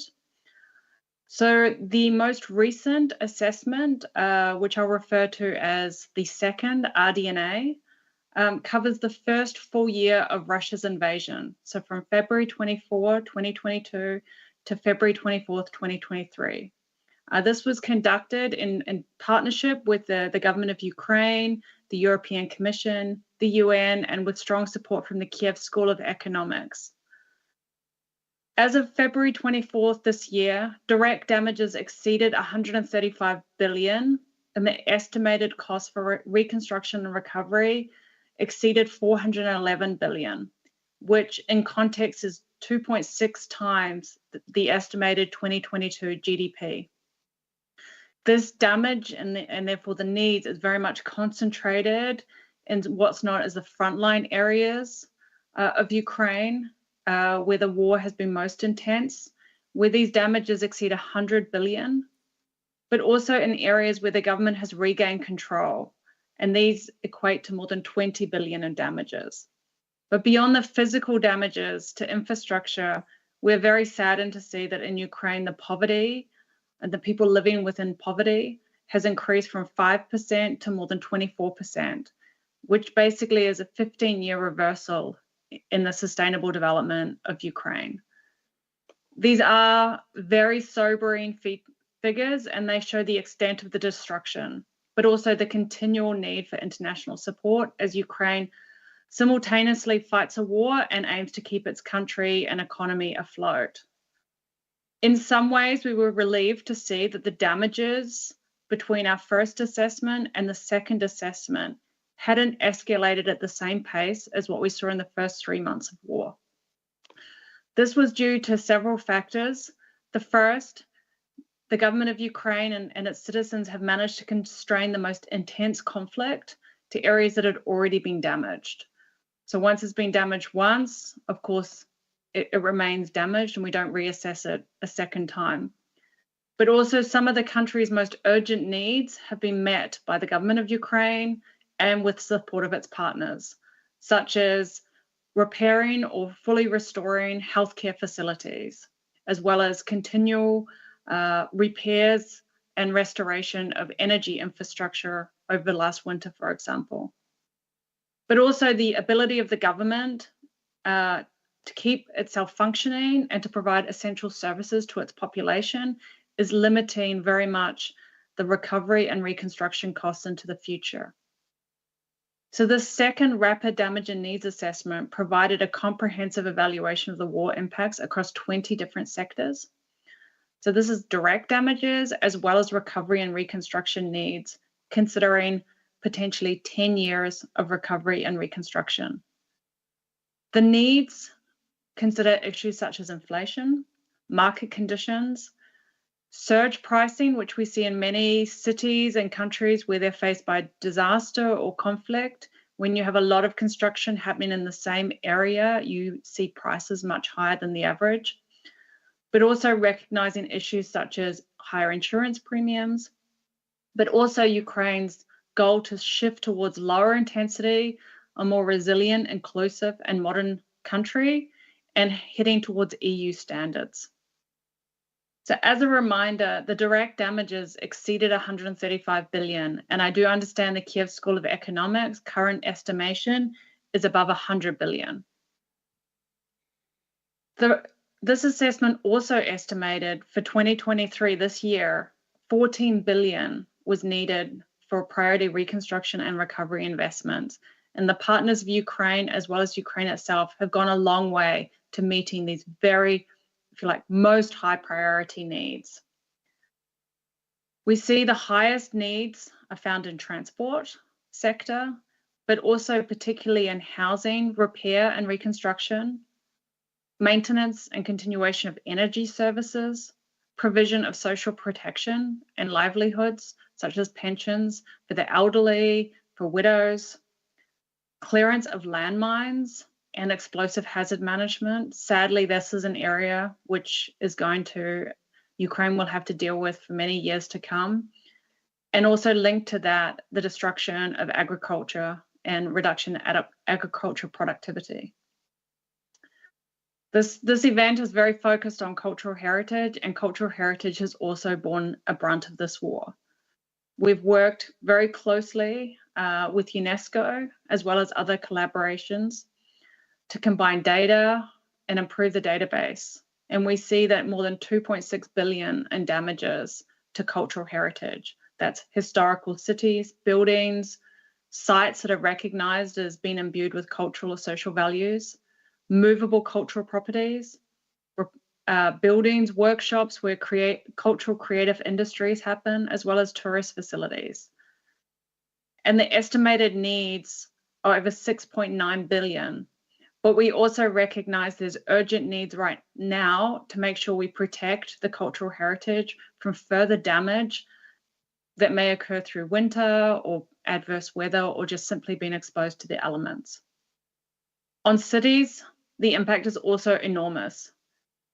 Direct damages to housing exceeds 50 billion, of which the majority of this housing damage is within cities.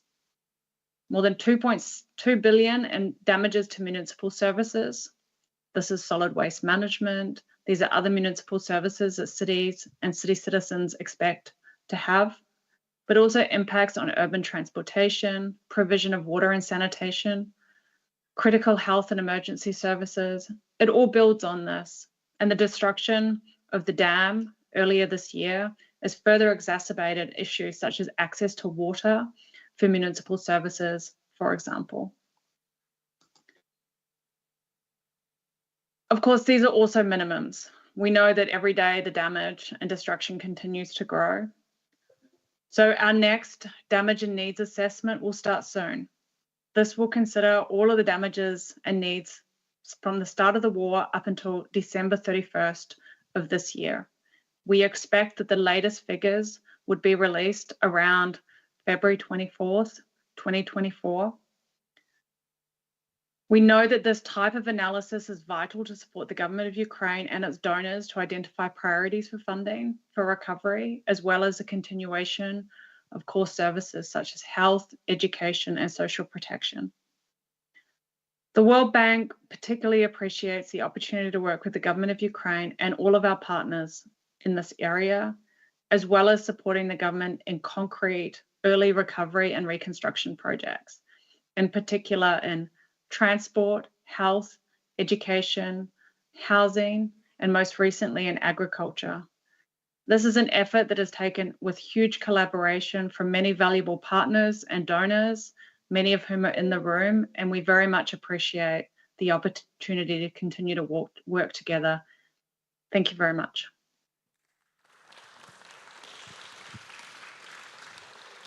Thank you very much to Alana Simpson. I must say the recovery damage needs assessment is the blueprint which is used by the international community for all the action on reconstruction of Ukraine. We look forward to receiving the new update in 2024. And now I'm calling to the floor Krista Pickett, Director, Cultural and Emergency Entity of UNESCO. Please. Buongiorno a tutti. Good morning, everyone. Excellencies, ladies and gentlemen. It's a true honor for me to participate on behalf of UNESCO in this workshop on Ukraine that has been organized by the Triennale di Milano and Maxi, and of course the authorities of Italy. So thank you very much for the invitation. The significance of culture in the lives of communities and individuals makes it a powerful tool for building resilience, for responding to emergencies, and for serving as a basis for sustainable recovery. As a visible expression of common ground between communities, culture is a very powerful tool for reconciliation and a building block for social cohesion.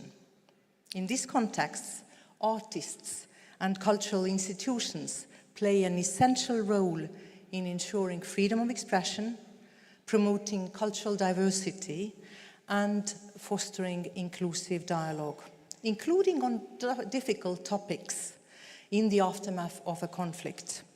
As culture also has this power to read and interpret the past and also carve a shared vision for the future. The rehabilitation and reconstruction of heritage can contribute towards healing the scars of wars by allowing communities to come to terms with what they have been through, recovering a sense of hope, dignity, and empowerment.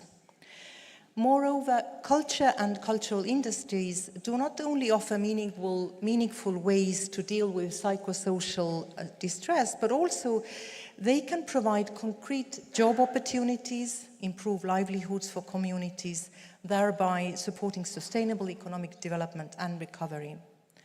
Culture and creativity have thus a crucial role in making cities and their recovery more sustainable and inclusive. Unfortunately, it is precisely because of this power that culture inherently has that destroying and damaging it can become a weapon of war. Sometimes merely a collateral damage, culture is over the recent decades increasingly being intentionally targeted to destroy the foundation of societies. And here countless instances of attacks against cultural heritage and iconic landmarks could be cited, starting from the Buddhas in Bamiyan, the mausoleums of Timbuktu in Mali, or the destruction of the old city of Mosul in Iraq. Working in close partnership with countries like Italy, UNESCO, as a UN organization with a mandate to protect and safeguard the cultural heritage of humankind, has been advocating for culture to be included in security policies and humanitarian assistance internationally. In March 2017, upon the initiative of Italy and France, the Security Council of the United Nations unanimously adopted Resolution 2347. This is the first ever Security Council resolution to focus entirely on the protection of cultural heritage and to recognize the importance of heritage protection for peace and security. Earlier this year in May, an area formula meeting on the protection of cultural heritage in armed conflict was organized again at the Security Council by France and UAE and co-sponsored by Italy and Cyprus with the support of UNESCO.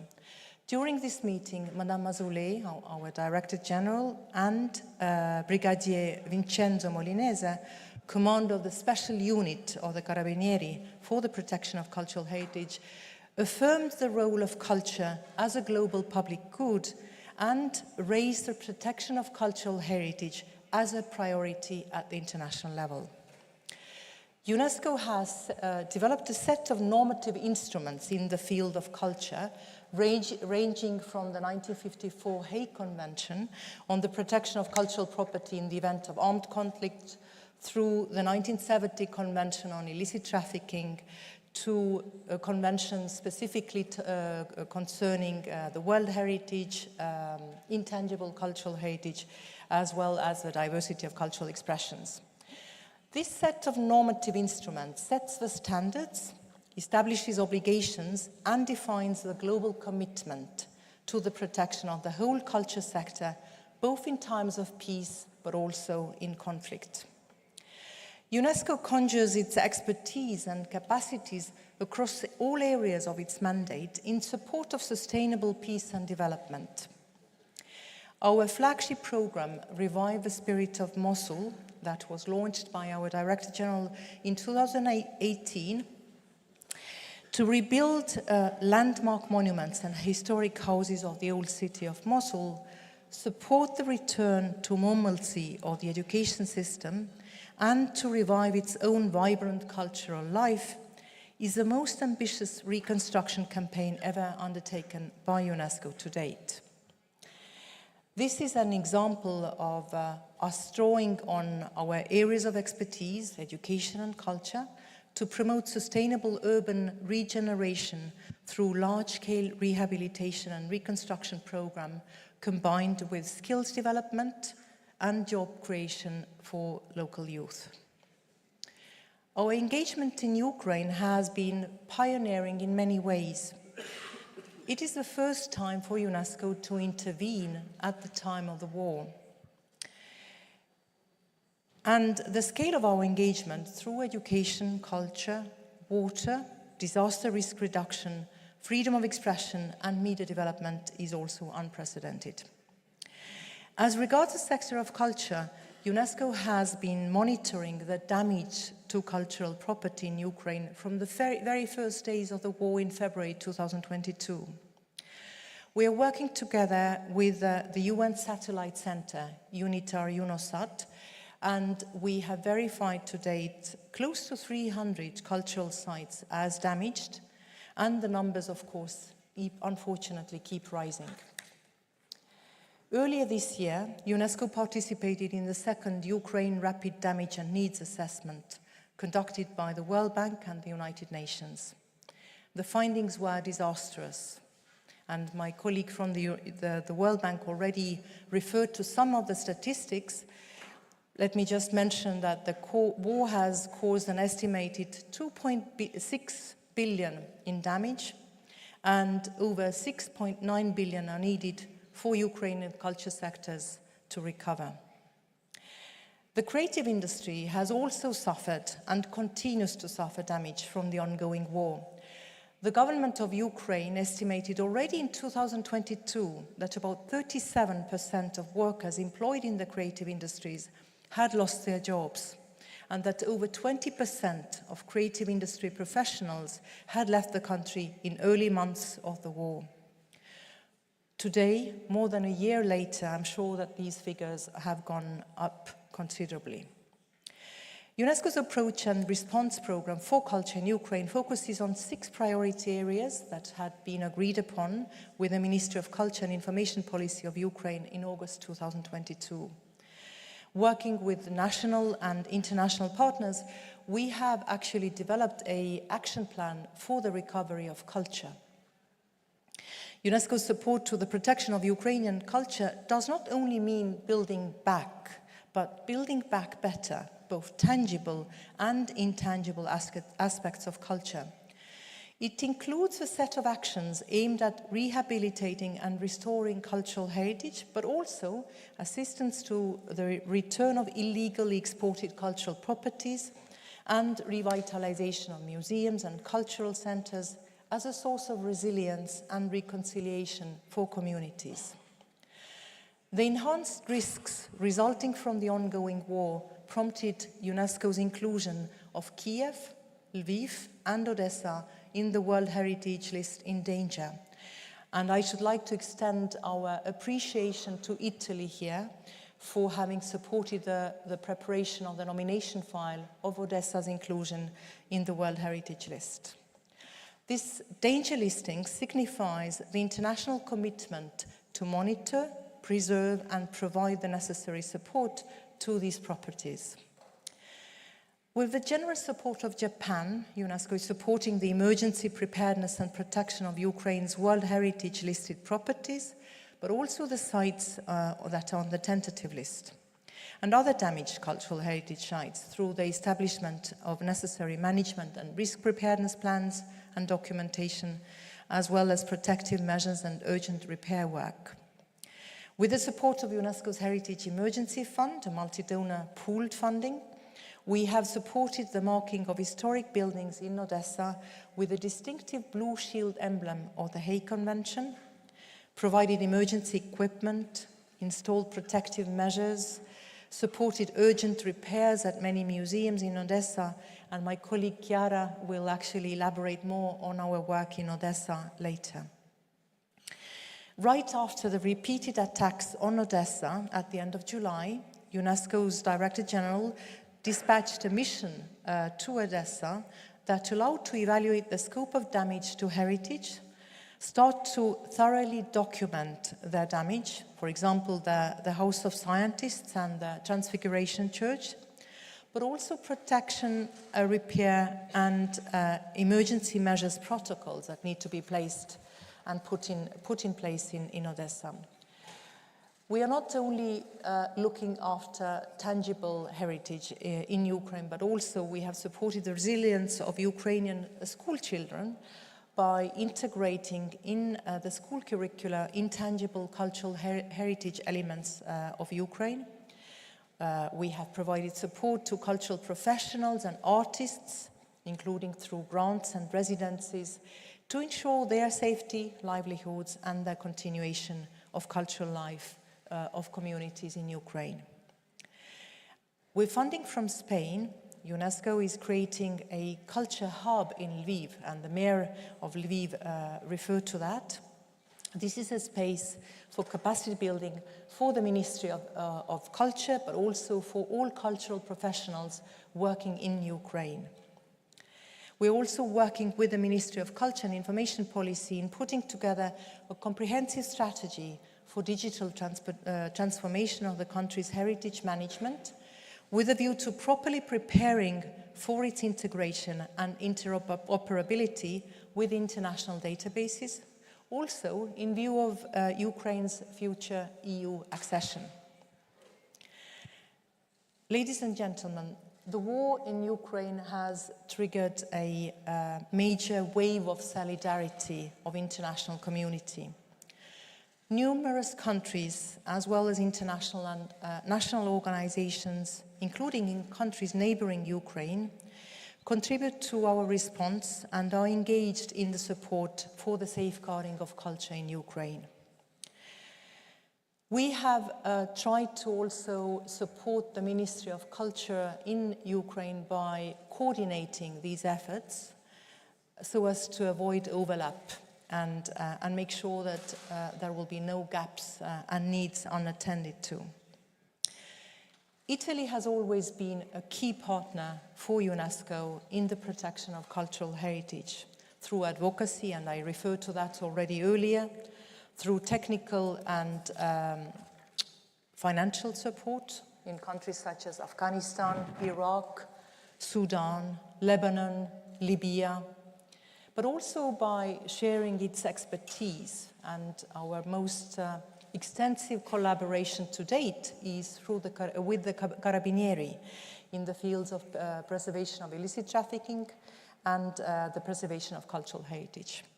So I would like to conclude by expressing our appreciation for Italy's commitment to the protection and preservation of the cultural heritage of humankind, and for this long-standing cooperation with UNESCO, which we hope will continue to be further strengthened in the years to come. And let me also here again reiterate my special thanks to the Minister of Foreign Affairs of Italy, as well as Maxi and Triennale, for this invitation.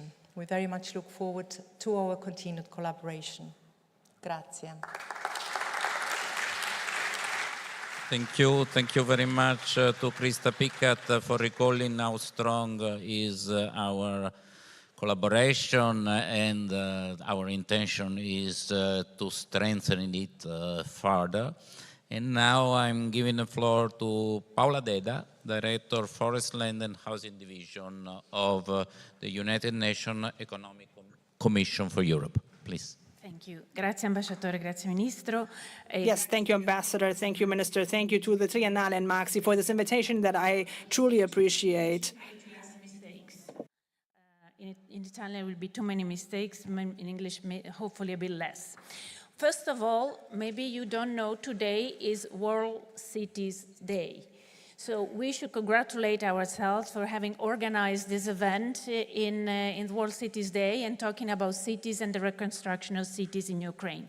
The topic of World Cities Days this year is financing a sustainable urban future. So while maybe we have not mentioned finance and money here, but that's certainly an important element of what we are discussing, what we are doing on cities. Well, first of all, I don't want to tell you the story that my colleagues will tell you in the session after this, which will really be the interesting session because it's the one with hands-on, where we really talk about walking the talk of what we are already doing in Ukraine and with Ukraine. Just want to tell you briefly that UNICE is a regional commission of the United Nations, one of the 5. It covers the United States, Canada, all the way to the Russian Federation and down to the Mediterranean. Within UNICE, there is a committee composed of member states specifically focused on urban development, housing, and land management. And it's within this committee that we discuss, for instance, smart cities, accessibility to housing, sustainable housing, informal settlements, regeneration, urban regeneration, but also very much and very importantly, urban regeneration linked to SDG 11, which is the SDG for cities, as you know, as well as how we localize all other sustainable development goals. Within this committee, we also host the Forum of Mayors, which is a main and major event for our region and beyond, where many mayors of different cities participate in. But let me come to Ukraine. We have been working on Ukraine already for 1.5 years. So we are already cooperating, we are already doing things. We are not rebuilding physically, but we are preparing for the reconstruction and to build back better. We started already in April 22 with a focus. We wanted to focus on cities, and that was our priority in EC. And we also wanted to avoid overlaps with other UN organizations, because of course when something happens, all UN organizations are willing to help, they're all getting together, but very often there are overlaps and they're not well coordinated. So we created what is called UN for Ukrainian Cities, and we created different task forces for Kharkiv, Mykolaiv, but also we've been working with Irpin and Borodyanka, and we actually have colleagues here. They are dealing with these cities as well. What happened is also through our centers of excellence, we were able to have to match cities with very important architects and foundations. Norman Foster attended the Forum of Mayors and had the opportunity to talk with the mayor Mayor Terekhov of Kharkiv, and they decide together that the Norman Foster Foundation will prepare pro bono the master plan of Kharkiv. And something similar happened with the One Works Foundation and with architect Giulio De Carli, who's also here, and he met the mayor of Mykolaiv and decided that they would create together the new master plan of Mykolaiv. These two master plans exist already, they are available, and based on these master plans, we are now starting the work to plan for the reconstruction. So I will not tell you more on this because, as I said, there will be my colleagues. The next part of the project is funded by BMZ in Germany in cooperation with the GIZ. We also have a part that is funded by a city, the city of Madrid, and we are, of course, in consultation, of course, with the Italian government as well to see whether we can continue. There is so much to do that these projects, of course, can become, of course, larger and also more focused. Let me just quickly thank those who have been partnering with us pro bono. Has been a major effort. So One Works Foundation, Norman Foster Foundation, but also here we have the Polytechnic of Milano, which is my old university, and the Luke University as well. I cannot thank all the partners, but I can just tell you that this effort is a major coordination effort. For those that I've mentioned, there are many more consultants in Ukraine, many more agencies in Ukraine. It's really a complex system of partners, and we are proud that these partnerships are working quite effectively. As I said, please don't leave the room. You will hear about results in the next session. So 1.5 years, which we think was very productive. We will not stop here. As UNICE, we are very much committed to work with the government of Ukraine, and in particular with the cities of Ukraine, so that the moment the war is over, the next day we'll really be able to reconstruct. And as we said in the UN, building back better. And this has a real meaning when it comes to Ukraine, because it's the better part we are focusing on. Thank you so much. And I thank you again for the invitation. Thank you. Thank you. Thank you so much to Paola Dedda. We've been very happy to have UNICE here at this event for its extensive activity on many Ukrainian cities, already very much advanced. And now, last but absolutely not least, I'm giving the floor to Rostislav Shurma, Deputy Head of the Ukraine Presidential Administration. Please.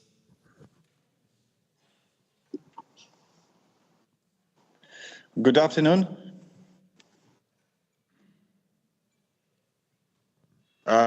Do you hear? We can hear see you. Me we can well? hear you, Rostislav.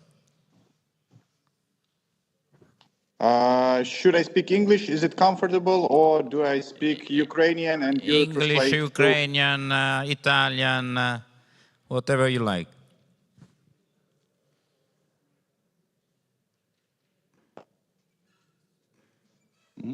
Okay, then let's do it in English. Okay. So we believe that that Ukraine will provide the immense opportunities for the business, which will be the part of the big reconstruction of Ukraine. So this is not just the big social and political project to rebuild Ukraine. This is about the big business opportunities. And according to our estimates, perhaps up to 80% of all the capital that will be used to rebuild the country will be the private capital. And in this case, we understand that should be the very specific and very obvious and very sustainable business case for every investment, for every corporation that potentially will consider the opportunities in Ukraine. Specifically to Italian business, we do understand very concrete areas and segments where Italian companies might find the opportunities in Ukraine. So specifically, these are one of the core competences that Italy has is the machinery, engineering and machinery. Ukraine potentially might be the very good and very big market for the supplies of Italian different types of machinery for different types of businesses, because Ukraine has all the chances to become a good recipient of many industries as a part of the big reshoring process, which will be happening from the Southeast Asia. The second big industry, which is quite close to the machinery, but perhaps it's a different segment, is a green steel. The whole European industry is transforming to the new green technologies, and there are very few companies in the world that own and provide these technologies, and the Italian Danieli is one of them. So this is both about investments in Ukraine in green steel facilities and supplies of the equipment to build the green steel facilities in Ukraine. Because Ukraine has the biggest resources of iron ore, Ukraine has potentially one of the lowest possible cost of energy to do the conversion of iron ore to the hydrogen to the green steel. The next one will be about the wood processing. Italy is extremely strong in furniture production and different wood products production, and Ukraine has the vast resources of wood, of dozens of millions of cubic meters that can be processed at a very competitive conversion cost to the wood products, where the Italy might find the business opportunities. And the previous person on the stage, the Italian leader for the forest industry, as I understand, as well spoke about that, and Ukraine can really provide a very good synergy in terms of the raw material to be converted into high-end Italian products. The next segment would be the pharmaceuticals. The Ukrainian market itself is big enough to localize the production of many products, and as well a very good site for the European market to localize the production in Ukraine. Agri-processing, the Italian food and Italian products for the consumption, I think, are one of the best quality in Europe and in the world. And Ukraine has all the core bulk production of wheat, maize, sunflower, which in our strategy we believe should be converted in Ukraine, and this conversion is very competitive to any other location in Europe. And as well, if we speak about the high-end industries like the aerospace, first of all, we have a big market for that, aerospace and defense. The second one, we have quite a good basic enterprises as the greenfields, the brownfields for that. And Italian has the very strong corporations like Leonardo and others who produce the high-end equipment. So Ukraine might be the very good OEM or contract manufacturer for your high-end companies. And the same business logic can be applied to the textile, as Italy is the world leader for design and high-end products and as well mass products. But as always, the Italian companies are looking the contract manufacturing partners, and Ukraine can be successfully one of them. And at the moment, we have a very good track record of partnering with other corporations in this area. So just summarizing all of that, what is the value for the Italian business to partner or to locate in Ukraine? The first segment is the Ukrainian market itself, which is a part of the recovery process, will be quite a big one and interesting for many segments. And the second, Ukraine as a location is a very interesting one as a part of the reshoring process from China and Southeast Asia closer to the European continent because of the abundance of the natural resources and critical minerals, because of the lowest possible conversion costs, because of the availability of qualified and motivated and not really expensive labor. So, and obviously the logistics, which is not 30 days supplies by the ship with all the risks, but 2 days inland railway or automotive logistics to any European country. So for all of that, we believe provides quite a strong competitive advantage for our country to localize for up to a dozen of industries, where Ukraine would have long-term competitive advantage to any other location. What is the key bottleneck which stops all those investments today is the military risk. This is the first and the most, I think, the most obvious reason. And to tackle this risk, we are very actively opening now on developing the war risk insurance to cover those risks, the commercial and very subsidized rate. And the second obvious is the collective security. So that's why we are passionately struggling to become the part of the NATO alliance, which will provide the security coverage as a result and as a next step after our victory in this war. Just to summarize, we believe that the business opportunities in Ukraine will be the key cornerstone for rebuilding our country and integrating it in the European Union.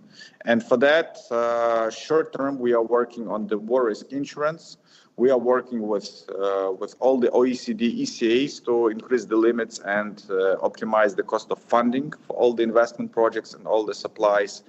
And long term, we are fundamentally changing the regulatory rules in Ukraine to make the build-up of the factories and businesses in Ukraine the easiest possible on the European continent.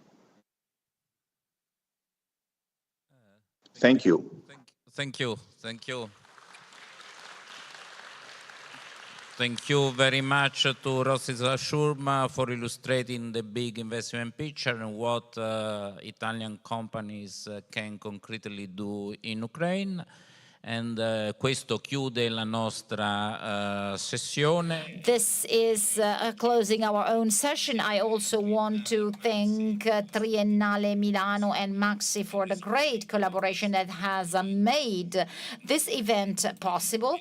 I hope further may come. The one we are starting today is a process we are actually going to continue pursuing with our ministries in particular. And I now leave the floor to Nina Bassoli for the coming session. Thank you. Grazie mille. Thank you very much. Good morning again. Thank you, Mr. La Cecilia, for moderating the first very interesting session. I'm Nina Bassoli. I am a curator for architecture, urban regeneration, and the city here at Triennale Milano. I'm very honored to be here, and I'll try to quickly moderate this presentation of already underway projects. I believe these represent a very important signal for all of us. The dramatic moments of destruction and crisis have historically been moments when architecture has the opportunity to wonder about the true essence, the true raison d'etre, and the deepest raison d'etre of its own discipline. This has marked our own country a lot and our architectural culture too. And in these circumstances, I can say they can all work together at a very deep level. So I believe that what is currently happening, the cooperations that are being set up to start and think about what might happen in Ukraine in the coming years, hoping that this can start as soon as possible. And I feel like I can say we are already starting reconstruction because this starts with research and cooperation. Well, I believe these moments are pretty rich, not only to create peace, but also to create what our disciplines are based on: culture, architecture, urban planning, restoration, and how this can serve a culture of peace and sustainable innovation. So I also want to thank you for being so patient on these topics that are not so easy. In this session, I am gathering all our guests, whom I want to thank and ask to join me up here. I'd like them to sit here with me in these chairs. So Father Andrei, and particularly Father Miroslav Vdodovic, whom I want to greatly and hopefully thank. Join me up here, Chiaradezzi Bardeschi, Professor Stefano Della Torre, Architect Giulio De Carli, Professor Paola Pucci. Please join me up here, and also Tamara Monteiro de Arruda Fortes, Alberto Sandoya, Lars von Sprexlen-Syberg, Yelena Jampolska. Please take your seats. Thank you. Olena, welcome. And now I'll just get seated and very quickly moderate this session.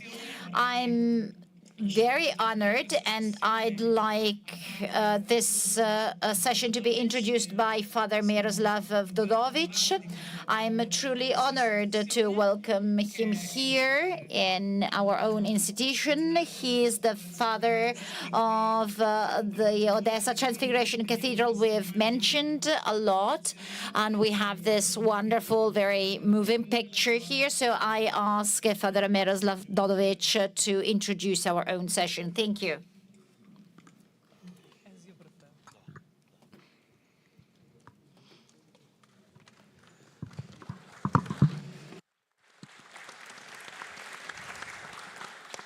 Дуже всім дякую. Шановні пані та панове. Thank you very much, ladies and gentlemen. Пан Боері, Джулі, Чичілі.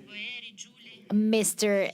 Boeri, Mr. Giuli, Mr. De Cecilia, you have visited our cathedral and you have personally seen what has happened to our cathedral.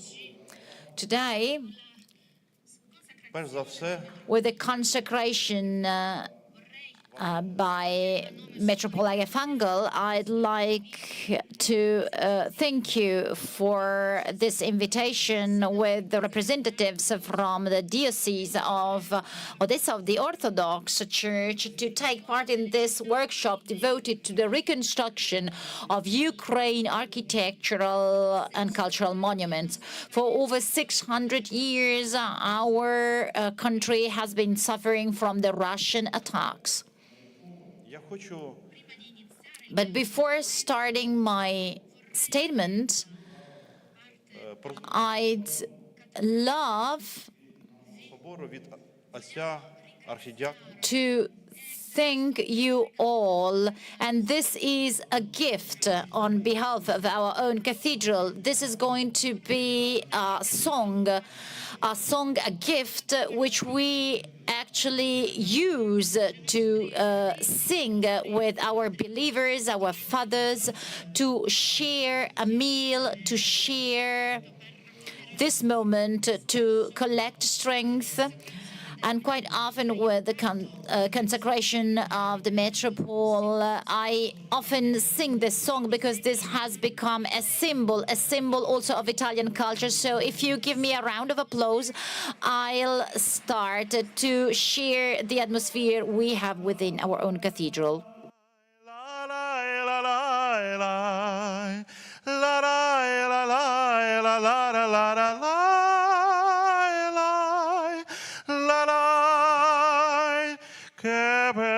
Cosa na giornate sole, n'aria serena dopo una tempesta, per l'aria fresca pare già una festa. Che bella cosa na giornate sole, ma tu sole più bello in me, o sole mio, sta al fronte a te, o sole sole mio, sta al fronte a te, sta al fronte a te. Quanto fa notte sono se ne scere, me beni quasi nama vinculia, so tua feresta, toia restaria. Quanto fa notte sono se ne scere, ma no, tu sole, io bello in te, o sole mio, sta al fronte a te, o sole, o sole.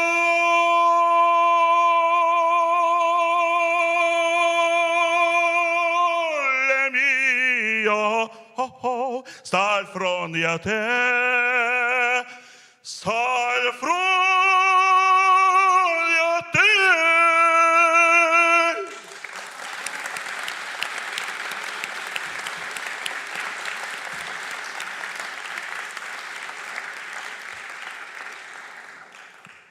Це щоб розбавити дуже серйозний доклад. We had very serious topics to talk about, so just to, a moment of light heart. Today, among the destroyed assets, the Transfiguration Cathedral strikes out. It was built with the help of 20,000 workers, and also with the Metropolitan of Odessa, who's an honorary citizen of the Odessa region. For over 10 years, works have lasted, and the cathedral was consecrated in 2010. I would like to remind you that our cathedral has a very difficult story. It has already been destroyed, and it is the most important church in our city. In 1936, it was completely destroyed during Stalin's reign, and nowadays his successors have again damaged our cathedral in contemporary times. Today, we are trying to preserve the cathedral, covering and trying to protect the cathedral from the rain. We have spent almost 150,000 euro. However, we have no more economic resources. We are doing everything with what we have. We need about 4 million euro for the main prioritized works, and we have no other resources. We hope in and we believe in God and in your help. I'd like to guarantee that our diocese, as all our communities since the very first days of war, have immediately joined the humanitarian mission to help displaced people and militaries, everyone who was in need. The amount of the needs only from the Odessa diocese during the war accounts for 1 million euro. It is a period of great tragedy, but also of great prejudice towards our own church. And we have about 6 million believers in our own church. We have now this opportunity, and we are asking of the international community to understand that several violations of our believers' rights have been perpetrated. And also some laws have been issued that have been prejudicial. but now they are still in place against the church, which is close to the people. This is our being back to Soviet times. The church is the Ukrainian people. We are with them. Notwithstanding all these difficulties, we have the great hope to reconstruct our own Ukraine, and the Transfiguration Cathedral in Odessa, in addition to many more architectural and cultural heritage sites. We believe in a just peace. Ukraine is crucifix, and its reconstruction is to start from the Transfiguration Cathedral in Odessa. This is just like a candle in the darkness, and this is going to enlighten our path towards the rebirth of Ukraine. We hope the foreign affairs of Ukraine towards the European Union can come true, and the aspirations of millions of Ukrainians can come true for Ukraine to become a full-fledged member of the European community with peace, harmony, and social cohesion. We have gathered here in Milan, in Italy today, and I'd like to remind you that today the Deputy Prime Minister, Mr. Tajani, talked about Christianity in your own city back in 313. A law was issued which is defined as the triumph of the church, and since those times the church has ceased to be persecuted. The church is free. You have many cathedrals and duomos here in Italy, in Milan, in the rest of Italy. We know how important churches are for Italians. They are a place of worship for Italians. This is the same also for Ukrainians. Today, here in Milan, as a memory, we would like to give you an icon of the mother of Jesus that was hit by a missile, but the icon still exists and it has no damage. Mr. Boeri, Mr. Giulio, Mr. De Cecilia, all the other members of the Italian delegation, we want to give you this icon. Joseph Borrell, some time ago, visited our own city and prayed in front of this icon. He even lit a candle. And also Mark Rutte from the Netherlands, the Prime Minister, declared that the Transfiguration Cathedral for Ukraine is like Notre Dame in Paris for France. So the cathedral is to be rebuilt, because by renovating this cathedral, we'll have a rebirth of all Ukraine.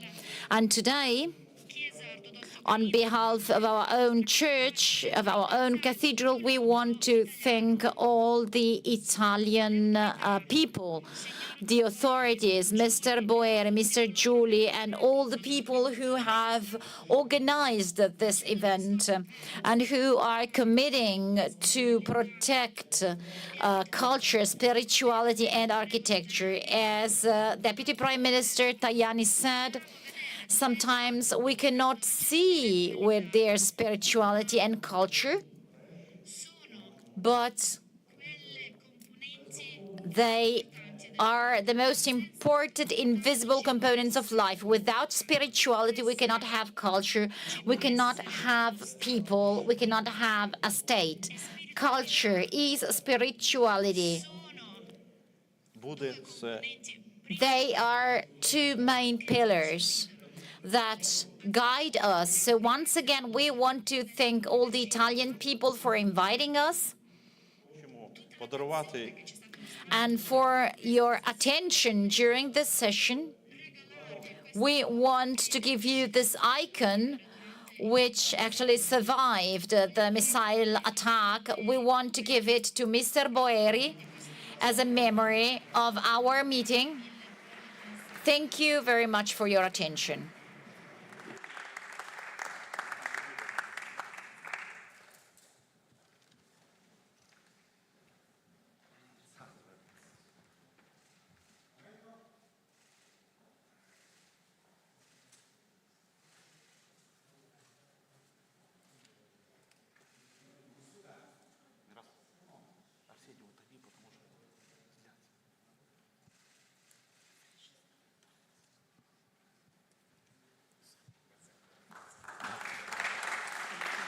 Якщо можна, на правах людини, яка сьогодні заспівала пісню, я скажу. Yes, if I may, as a person who just sang today, I would like to say two things from the bottom of my heart. Last year in September, I was a delegate and one of the main volunteers of the dioceses of the Orthodox Church in Ukraine who brought support and medicines and military help and several other materials, as well as fuel and food, to Svetohiria, which is a church that is on the front line in Donbas, and it is a large church where about 300 monks also live, and these monks were precisely on the borderline of where the fire was going on, the battles were going on. There were a lot of diseases, a lot of casualties, unfortunately, among the monks as well. And I was there during the hostilities, during the conflict. I was able to bring with me a lot of humanitarian aids. But one thing happened while I was there. When I walked into the monastery, the monks were all there, and I went close to the icon of the Madonna and to the Virgin, and I said, "Mother, you see how we are suffering. It is very difficult for us. Please give us strength." And I had a personal request also that I wanted to make because I wanted a daughter or son. And I said, "See, I'm trying to help our sisters and brothers, so please help us to have another son." And 3 weeks later, my wife told me that we were expecting a child. And I'm saying this because we have seen so much suffering. And after I found out that my wife was expecting, I said, like my grandmother used to say, who had to go through the Second World War, she said, "All right, so we will live, we will survive because God has blessed us." And in the place where our cathedral was hit by the missile, I also baptized my son. And when at midnight Miroslav called me and told me that our cathedral was in flames, I didn't think it was so serious. I live very close to there, so I ran. The way I was dressed, I ran to the cathedral, and when I came inside, I had cut myself and everything because there was so much debris and glass broken on the ground. And I said, "God, why is this happening? What have we done?" But then I saw, as Father Miroslav was inside the flames, inside the smoke in the church with our mayor, Trukhanov, they were there and they were carrying this icon, which was right at the center of the altar where the missile hit. So I understood at that point that we are really invincible. We will not surrender. And when I found out that the Italian people, the best people, are not abandoning us, just like the Virgin didn't abandon me 1 year ago and gave me a third child, we will see that there's a lot of bad and evil in the world, but there's more good. There are good people. We should never be afraid. We have to send out this message to the whole world that there are more good people than bad people on this planet. And as we say in the dioceses of Odessa, good actions unite. And the Italian people and the Ukrainian people are all God's children. Thank you. Grazie. Thank you. Thank you very much for this heartfelt message. I think also a very important moment of sharing among us, because you are bringing us your testimony, which is so precious to us.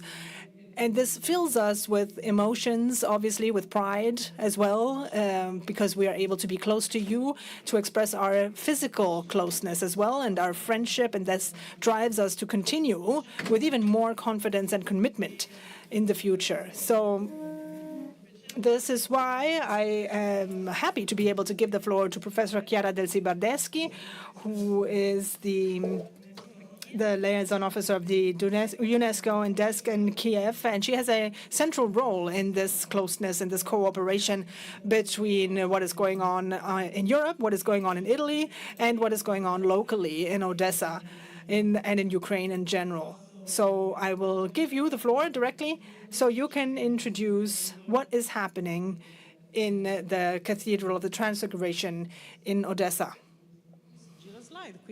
You don't need the slides, I think, so you can just speak. Yes, go ahead. Thank you. Grazie. Yes, thank you very much, Lina. And yeah, in the previous session already my colleague Krista Pickett has outlined why and how, in a way, it's important to put the culture at the center of reconstruction and recovery process. And in particular, also she already outlined the framework of in which UNESCO intervened in Ukraine since the beginning of the full-scale invasion and the subsequent war in February 22. When dealing specifically with Odessa, and let's recall that actually is the third largest city in Ukraine after Kiev and Kharkiv, the city has deserved a special attention since the beginning of the war due to its geographical position and giving on to the Black Sea, but also for its proximity to the active area of conflict. And this has, in a way, also brought an increase progressively of attacks to the historic fabric of the city. In January 23 this year, the historic center of Odessa has been inscribed on the World Heritage List and simultaneously on the list of World Heritage in danger.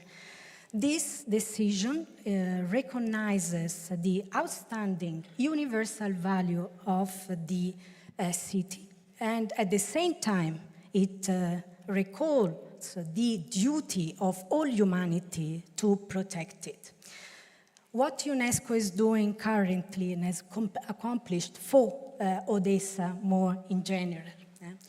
So since the early days of the conflict in February 22, UNESCO has been providing support to local stakeholders in Odessa through its Heritage Emergency Fund, HEF, and in particular in summer and autumn last year, UNESCO has been providing preventive, protective works for open-air monuments in the cities, but to reduce the potential impact, negative impact of shelling on such heritage. But at the same time, several buildings has been marked with the 1954 Convention emblem to highlight and to clear their position and their relevance, not only for Ukraine, but for international communities at large. Security and digitalization equipment have been distributed to cultural institutions in Odessa. A digitization program for collection has started, and more, for instance, of 1,000 artifacts has been recorded within this digital platform for several museums, in particular the Fine Arts museum in Odessa that we had the pleasure also to visit together in September. Last but not least, also to intervene in particular for some buildings, and like, for instance, the Fine Arts Museum, after they've been hit by shelling, with the very urgent repairs for such properties. Since July, this summer, the increased frequencies and intensity of repeated attacks to the city by the Russian Federation has already damaged and increased, threatened in a way, and put it in danger the city in a wall as World Heritage Site. The Director General of UNESCO has condemned the two attacks happening on 20 and 23rd of July, and two statements were released the same days of such attacks. The images that you see on the screen are related to an international expert mission the Director General of UNESCO has requested and has been deployed by UNESCO to Odessa between August and September. This mission was deployed based on the provision of the 1954 Convention to ascertain the magnitude of damages, but also at the same time to identify urgent measures to protect further the city, described on the World Heritage List, and to start also looking at protecting it towards foreseeable future attacks. This mission actually expected the 52 buildings recognized by the Ukrainian authorities as damaged through different attacks and shelling. It's not only individual buildings, as you can see from the image, but the mission has in a way also highlighted how the attacks has affected the urban fabric as a whole, which is an important attribute for the outstanding universal value of the property and to be recognized as World Heritage. So you can see how actually there are buildings and public spaces carrying deep values for the communities and embedded also not only with tangible values, but also with intangible cultural heritage, so the ties of social and relations and communities. Also cultural and religious buildings, and this entails also museums, collections, so not only building as per se, but also as container, as collections, and of all these shared memories. And last but not least, historic buildings, which have also an important function as educational facilities. So there is an important ties also in terms of culture, context, institutions, and education. The mission has also, in a way, highlighted how the vulnerability of the urban fabric is at risk. And it's very important also to look at it in a more coherent and comprehensive way to ensure that measures are in place for the future in the very short term with the very punctual and specific measures, but also in terms of how to prepare it for recovery and reconstruction. what we have already started. So a series of urgent action has started. There is a detailed documentation that you have seen on these properties, in particular with the 3D laser scanning techniques, which started with 8 buildings, including these Transfiguration cathedrals, House of Scientists, Manuk Bay buildings, and many others. And of course, this requires further structured and systematic approach for the future. We have also worked with the Ministry of Culture Information Policies on a unified methodology for damage assessment, not only for Odessa, but more in terms for World Heritage Sites and damaged sites at large in the country. And several already very critical measures are being currently provided to the cities, starting, for instance, in terms of installations of OSB and anti-shattered film explosions on windows of historic buildings to reduce the potential impacts.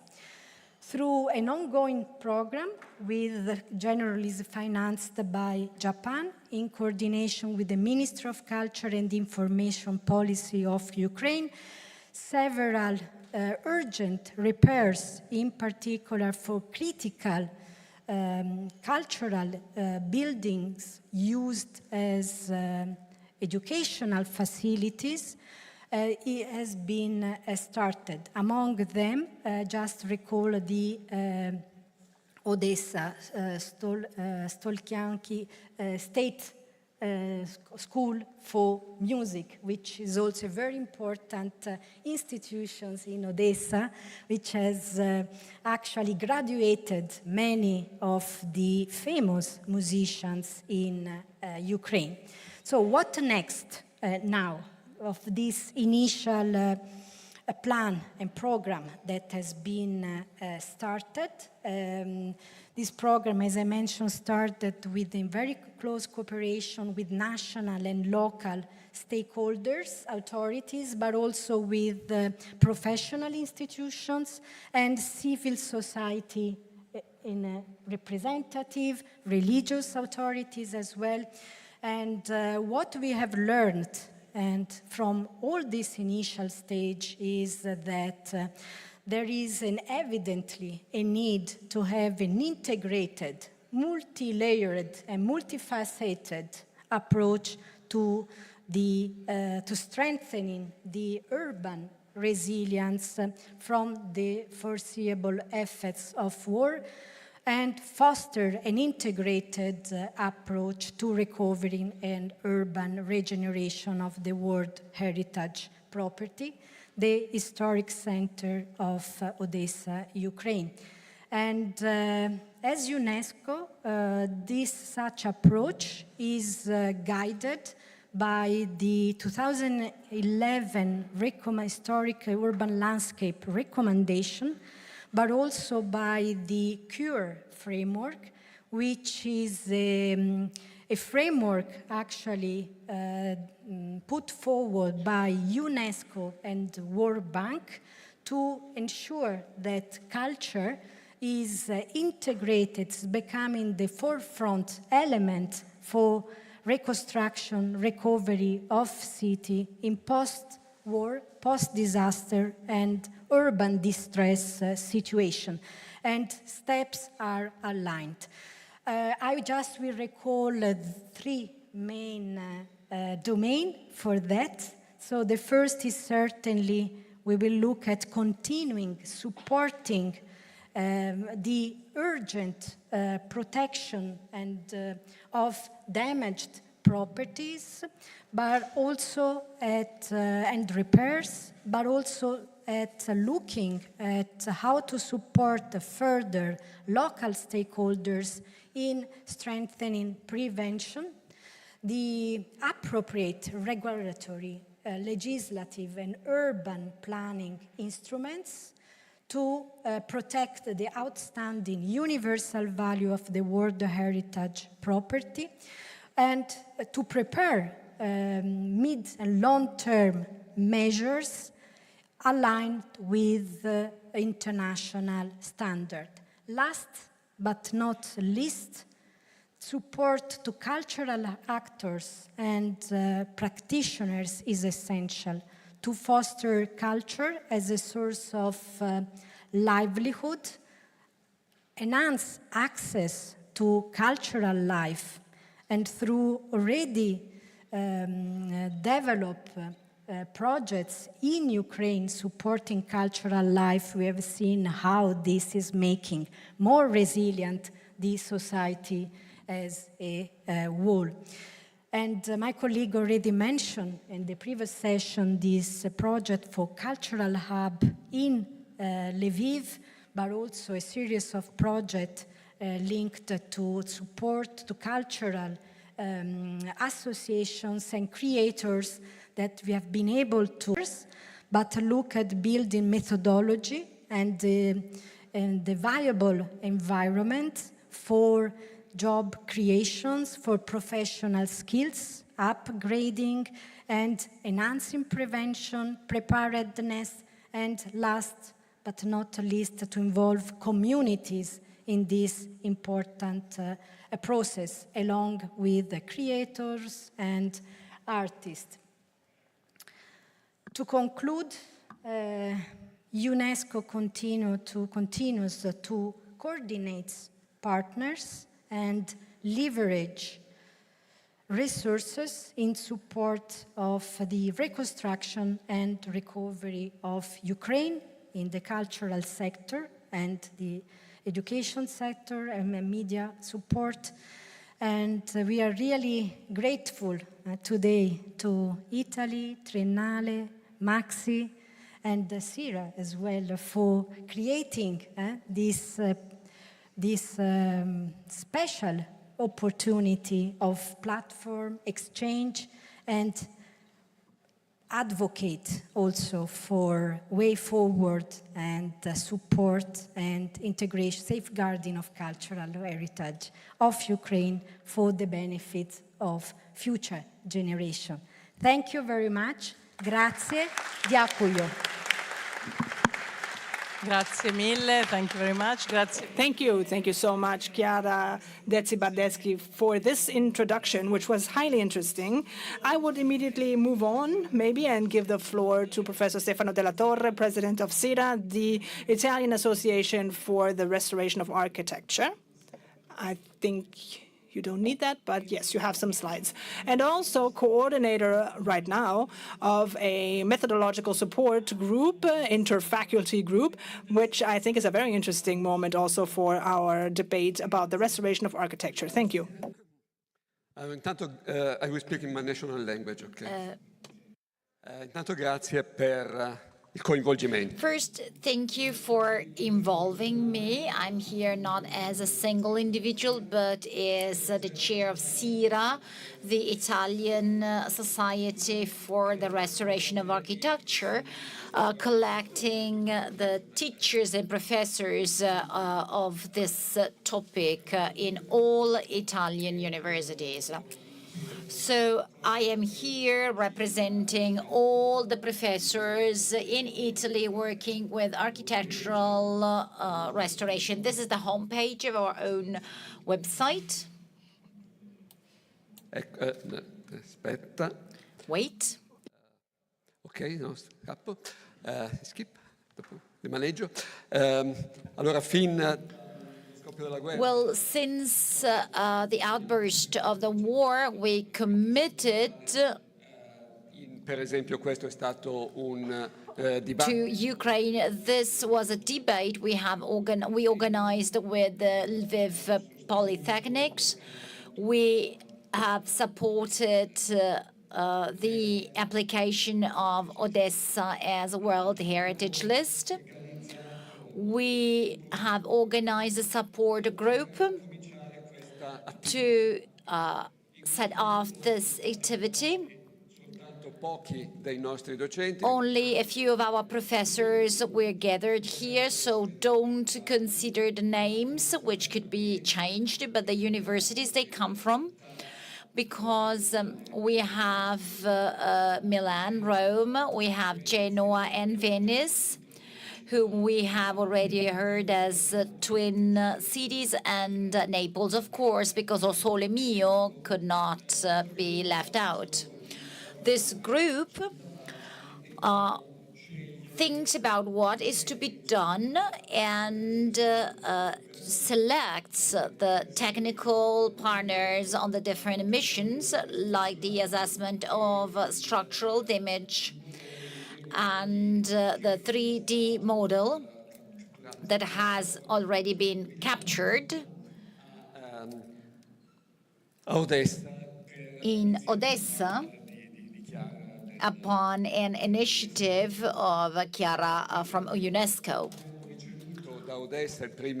We have received a first report on structural damage from Odessa, and we are working as the Italian group on it, trying to figure out what we can do in the cathedral with these damage. It's quite a heavy damage. Of course, reconstruction can come true in several different ways. The same way as it was before, as if nothing had happened to Kintsugi, by filling in all the leaks with gold to make them historical. But we actually thought that the cathedral in this reconstructed version is a quite modern building, also from the point of view of technologies.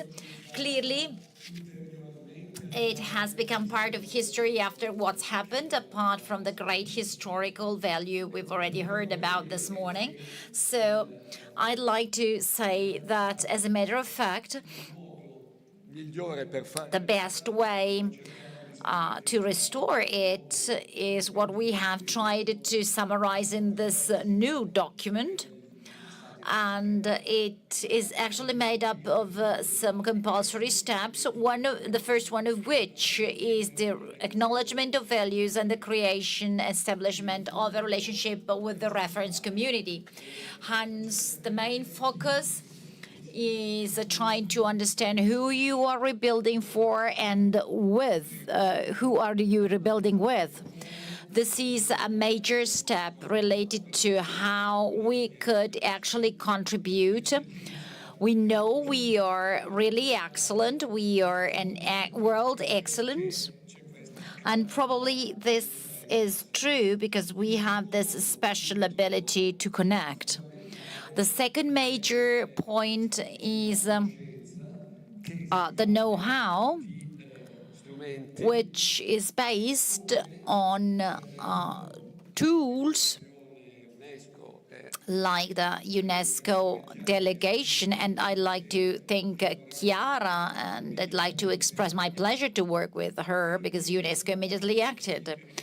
So it's actually possible to have a laser scan model, a cutting-edge technology. And the laser scan model is quite impressive. This was made with a drone too.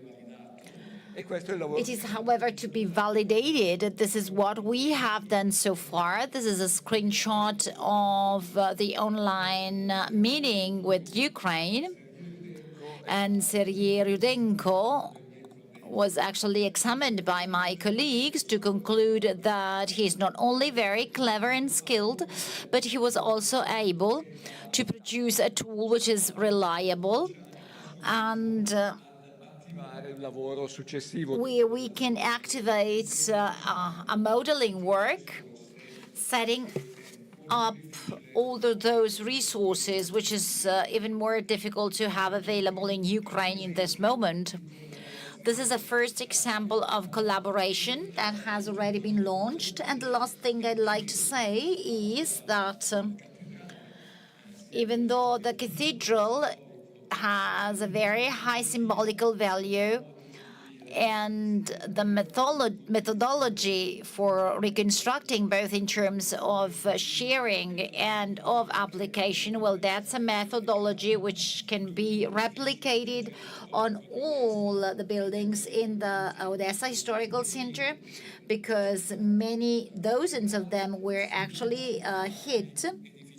And the same can also be done on other historical buildings in Ukraine, in the context of a general planning and project highlighting the value of these monuments as a driver for regeneration. Thank you. Grazie mille, professore. Thank you very much, Professor. Very interesting. It was very interesting to hear your voice as an Italian professor.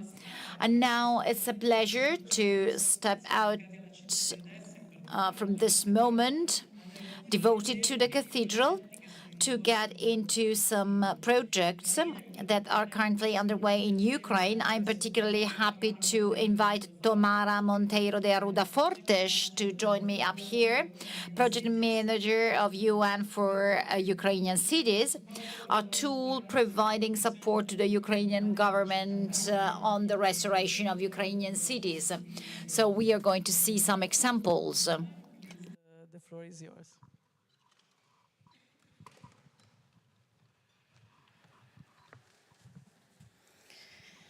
Good afternoon, everyone. You'll be able to see the slides. So I'm here to talk about the UN for Ukrainian Cities project, UNCE project, funded by the German Federal Ministry for Economic Cooperation and Development, BMZ, and supported by GIZ. This project have selected 2 pilot cities, Kharkiv and Mykolaiv, and its implementation has been divided into 5 different components that I will explain. Component 1 is support to revisions of the national policy framework for housing and urban development, and the development of an online platform containing a toolbox for reconstruction of Ukrainian cities. We are supporting the Ministry of Territories, Communities and Infrastructure Development of Ukraine in the formulation of a new draft law on the fundamental principles of state housing policy as the country seeks to modernize its national housing legislation. On October 10th, we were part of a presentation of the first draft of this law of the in the parliament meeting of Ukraine.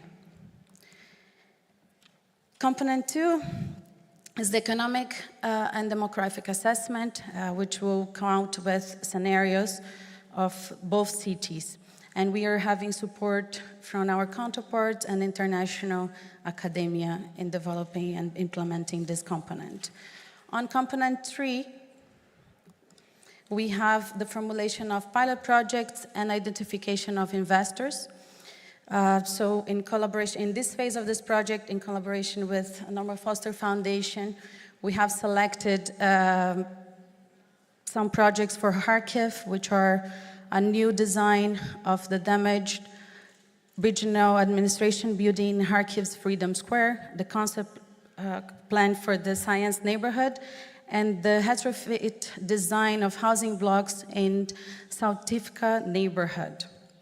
And in partnership with OneWorks, we have selected for Mykolaiv some projects, the development of the Mykolaiv master plan into details, having damage assessment, transport plan, and they will continue talking about it. And also a concept plan for the innovation district. So component 4, it's the capacity building component and public investment, as well as city-to-city networking activities.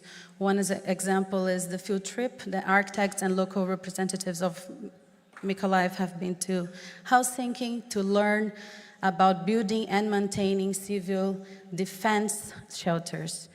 And component 5 is what we call investment tracker. It's to monitor investments of projects in both cities and other cities that we are implementing into this platform. It's the GIS2 base 2 that will be populated with project details enabling donors to access all information required and facilitating funds.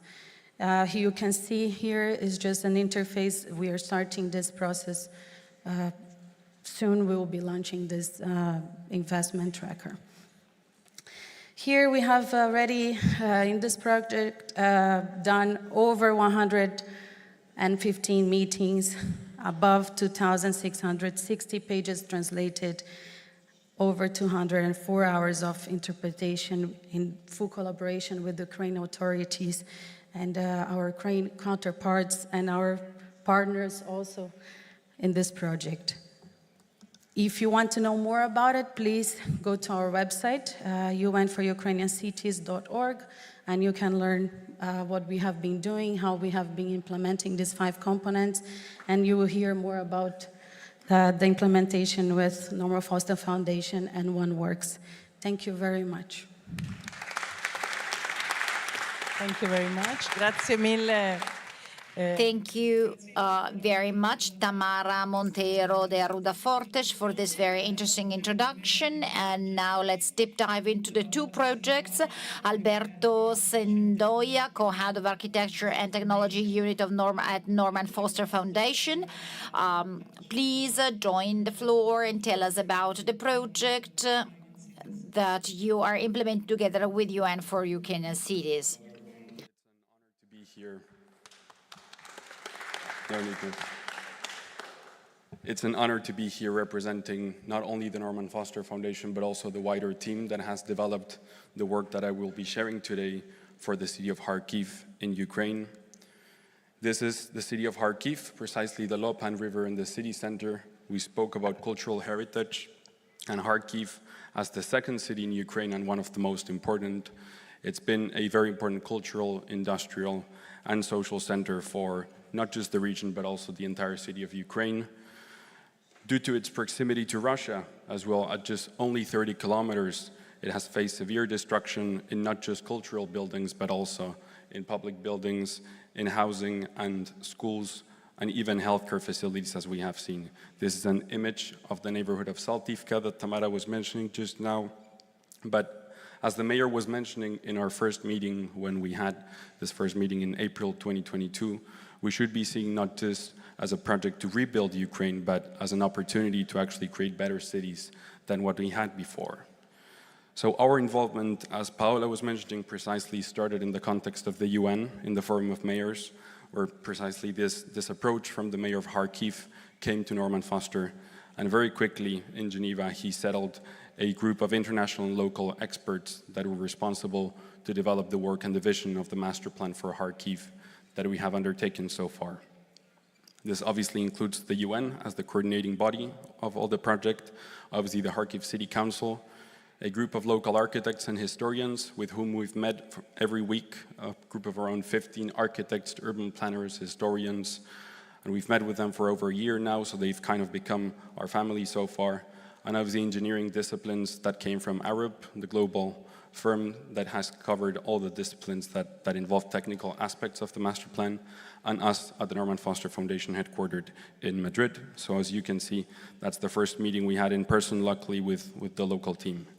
Obviously, due to the war situation, like it happened today, most of these interactions have happened online, but this has also been a blessing to interact with many experts that before the COVID, actually, we wouldn't have been able to interact with. So just putting some numbers in, the 14 months we have taken to develop the vision for the master plan, we've had over 120 working sessions with professionals from all fields.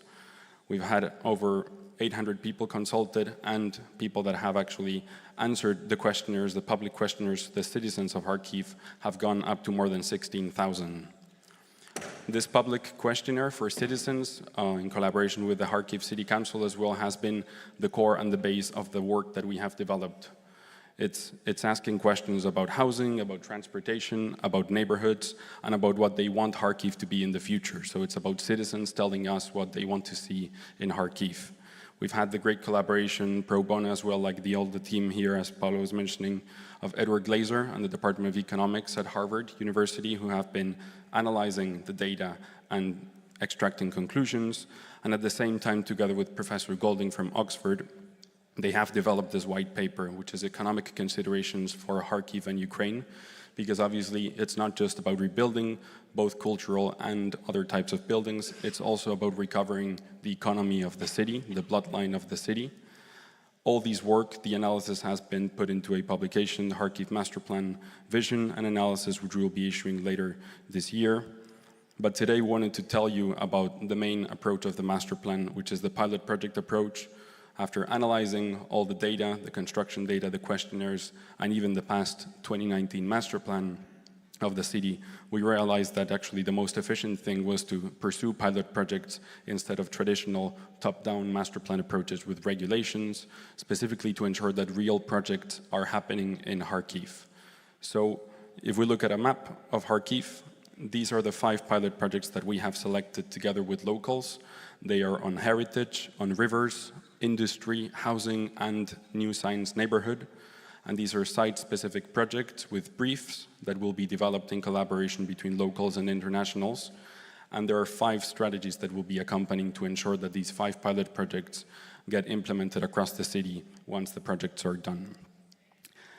Starting with the first one, we spoke a lot about heritage today, and this is just one minor project more in all the efforts that are being done across Ukraine. But Freedom Square and in the city, which is the soul of Kharkiv, has been badly damaged, obviously, because of the Russian shellings. This is an image of the regional administration building. So what we're proposing is to actually create an international competition in which locals and internationals will give out ideas to do 3 things. First one is rebuild historical heritage as it was before. We've been developing a series of cadastre with the local architects to identify all the buildings that should be rebuilt. Also improving public spaces to improve livability and walkability and a cultural city center in Kharkiv. And the third point, actually creating a contemporary icon respecting the historical heritage of the regional administration building, which is the one that you not only see in the screen, but that we all saw in the first month of the war with a missile striking in the beginning. The mayor actually spoke about the project that Norman Foster and his practice were responsible for, the Reichstag in Berlin, as not just a symbol for contemporary freedom and a democratic society, but also about a Germany that respects past and that doesn't forget it. So the idea is to learn from this example and to apply a similar approach for Ukraine, in this case in Kharkiv. If you've been to Kharkiv, you probably know that Kharkiv is a city of rivers. It features 4 rivers crossing the city, and these are sometimes underused. So the idea is to actually create natural corridors that will unite the different neighborhoods of the city. And together with the local architects, we have selected this 6-kilometer long strip that will unite the city center, the neighborhood of Saltivka, which is the most populated and the closest to Russia, and also the industrial district linking the factories that Kharkiv has always been known for. So the idea is to create natural corridors that will also boost pedestrian and biking mobility, as we have learned from local transport experts in Kharkiv. 20% of the urban area in Kharkiv is devoted to heavy industry. This is an image of one of the coal plants in the city. These, before the war, actually were quite outdated, and now because of the war, they have been mostly destroyed, but they were also giving jobs to the people in Kharkiv. So the idea is to take these old, outdated industrial giants and to recover them and to select a few to actually create pilot projects that will boost the local economy in Kharkiv. So we have selected the site of the Serpan Molot factory, which was actually the first major factory in Kharkiv. And the idea is to recycle the existing buildings in the area and to create a modern, clean energy manufacturing facility, as you can see in the screen, which is based on another project that we have developed with Westinghouse and the MIT Nuclear Energy Department. So the idea is to bring back jobs in an industrial way that can show how clean industry can coincide with residential areas and parks. Precisely around these factories, housing estates were built. Around 80% of the population in Kharkiv is currently residing in concrete multi-story housing. This is the DNA of not just Kharkiv, but also many other cities in Ukraine. And the vast majority are actually owners of their flats. So they're expecting to come back to their homes. But these homes were actually meant to be temporary. So the questionnaire that we launched was very critical to understand the need to retrofit existing housings in Kharkiv, which is much more sustainable and much more cost efficient. When we asked citizens if they were satisfied with the neighborhoods, 67% were really satisfied with the neighborhoods. They really liked where they were living, but only 26% were satisfied with their housings. So again, they were asking better thermal insulation for the winter, better sound insulation for privacy, better vertical communications for accessibility, and more shelters, because you never know what can happen with a neighbor so close. So the idea is to actually create a pilot project approach for the housing, selecting a housing block in Saltivka, which we have already done with the Kharkiv Department of Architecture. And the idea is to recycle the rubble that is across the city, and this is a huge problem, not just for Kharkiv, but also other cities in Ukraine, to repurpose a local industry that has been outdated in order to recycle these debris, which is much more sustainable to do it on site rather than taking it outside of Kharkiv. And with this, to create a modular fabrication component facility that will actually create all the panels, the insulations, and the facade components to actually create energy efficient neighborhoods. This is not science fiction. Many architects have done it. For example, Agaton and Vassal, Pritzker-winning architects, have been very well known to actually do what you're seeing on the screen while residents were actually living in their homes. We're very lucky to have them as part of the foundation network, and they have been very, very useful and happy to help on the competition we will be organizing for locals and internationals. But obviously, doing this will require a lot of innovation in Kharkiv. The mayor Terekov actually was telling us in the first meeting that he was envisioning a modern science park that would unite the industries in Kharkiv, all the universities that are present, and the local institutions. And obviously a science park is a great idea because it joins these to create innovation and economic development. But at the same time, a science park is usually just one use. It's usually isolated from the city center, and it's not very well linked with the rest of the city. So the idea is to mix the components of a science park and those of a mixed-use, dense neighborhood in the Barabashova market site that has been also destroyed because of the war. It used to be the largest market in Europe because of the Russian demand, and obviously this is no longer going to be the case. So the idea is to create a mixed-use neighborhood that will unite the city center, the neighborhood of Saltivka, and the industrial district, and that will create new typologies for Kharkiv citizens. These 5 pilot projects, we think, will have many benefits, but specifically 3, which are: the first one, they will deliver specific projects for the citizens of Kharkiv that they will be able to see, that they will be able to feel the hope of their city in the future. The second one is that it will be able to quantify the financial needs and the personal needs to actually include these projects and to scale them to the rest of the city. And the third one is that they can be replicated across Ukraine by locals once these first 5 pilot projects approach have been developed. So to finish up, this is a rendering of the science neighborhood that we have been creating together with locals. And the reason why we're doing the 5 pilot project approach is not just to ensure beautiful renderings, but to also ensure that these get implemented into real-life projects and to ensure the Build Back Better principles that we have been mentioning previously. Thank you very much. Thank you very much. Grazie mille, Alberto Sendoia.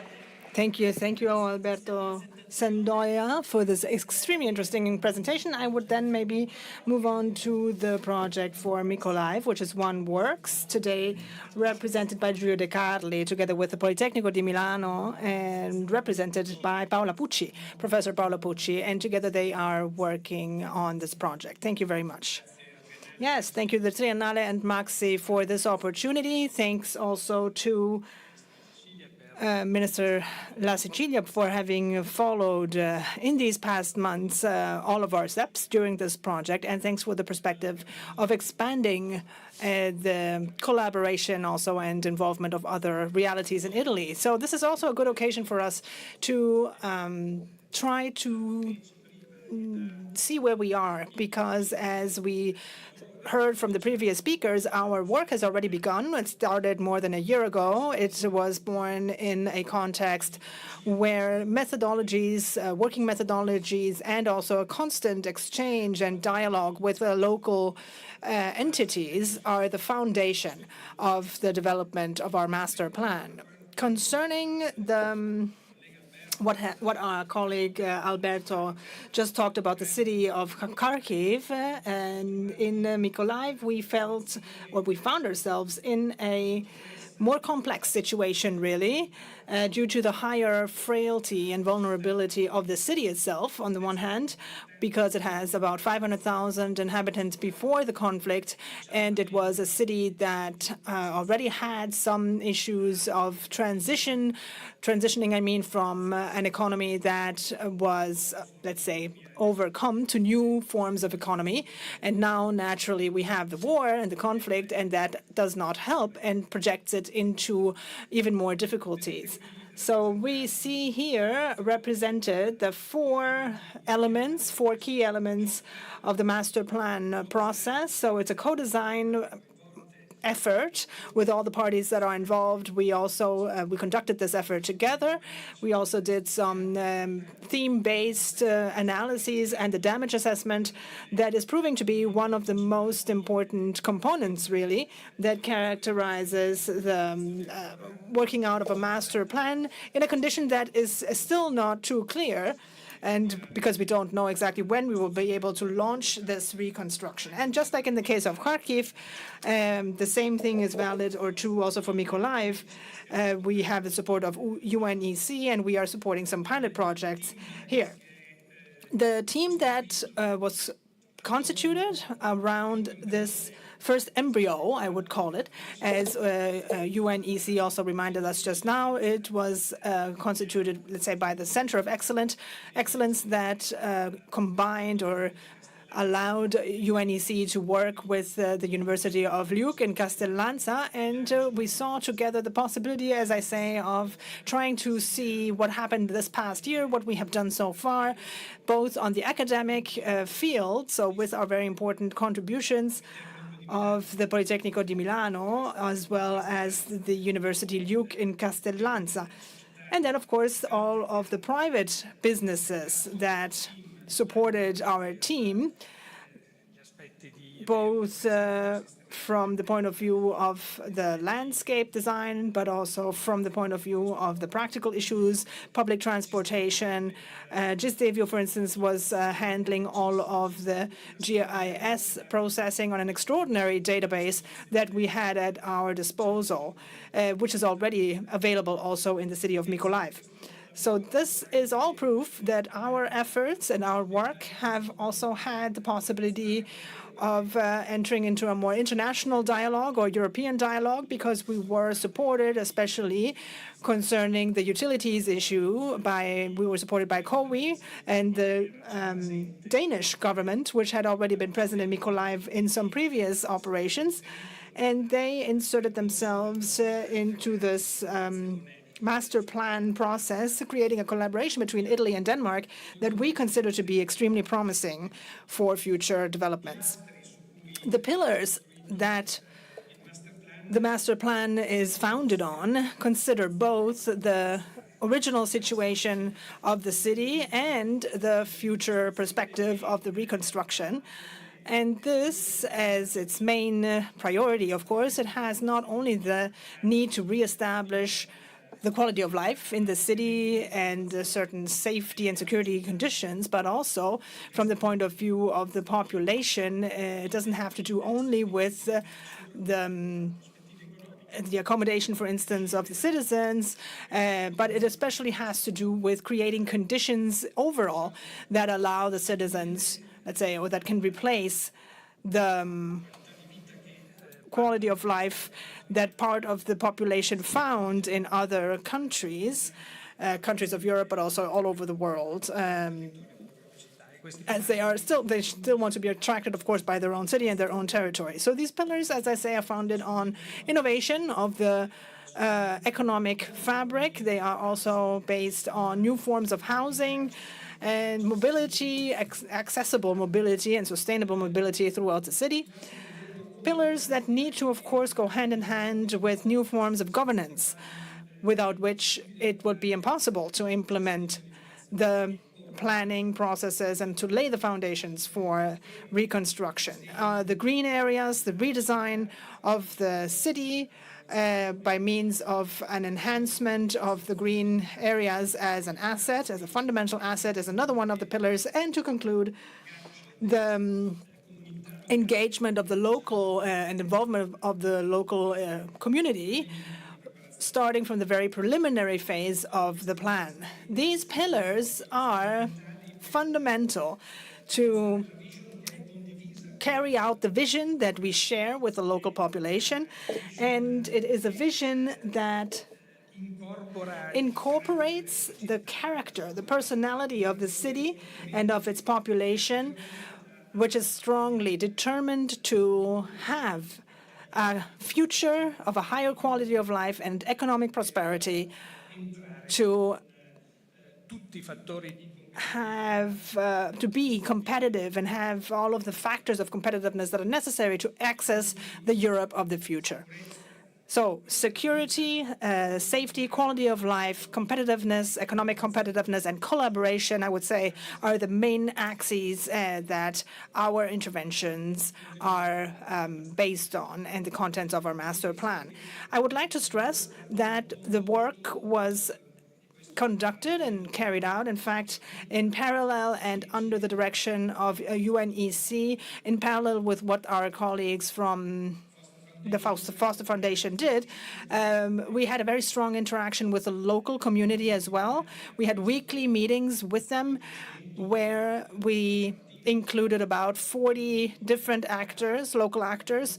We also had the possibility to work with surveys, as we see here, that gave us an extraordinary proof of the strong will and determination of the local community to participate in the reconstruction or in the implementation of this plan. This has already made the difference in the preliminary stage of our work, but it will be even more important with the deeper operations that will follow in the upcoming months, also with the pilot projects.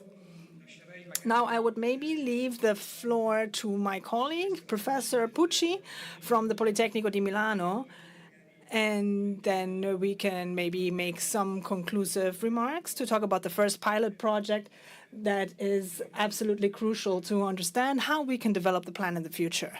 Yes, thank you. The contribution of the Department of Architecture and Urban Studies of the Politecnico di Milano that involves 18 of my colleagues who are experts in various different fields has supported two different types of working methodologies inside this master plan for Mykolaiv. The first is to offer analytical tools and also design tools to relate with the conditions of uncertainty that characterize the situation in Mykolaiv and which have somehow also questioned the approaches that had been consolidated in the building of the master plan, but also with the resource to KPIs that come from international best practices, which are often, let's say, clash in such a complex situation like the one we have in Mykolaiv.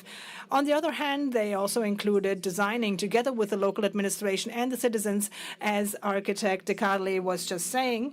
And the second contribution meant that we were trying out tools that are innovative to us to support the construction of scenarios for the short or medium term that help us to dialogue, as I say, with this uncertainty. The uncertainty is something we have taken as a necessary condition to guarantee freedom and liberty for the future, that, as we say, we shouldn't be really talking so much about a reconstruction, but more about a new vision for the city.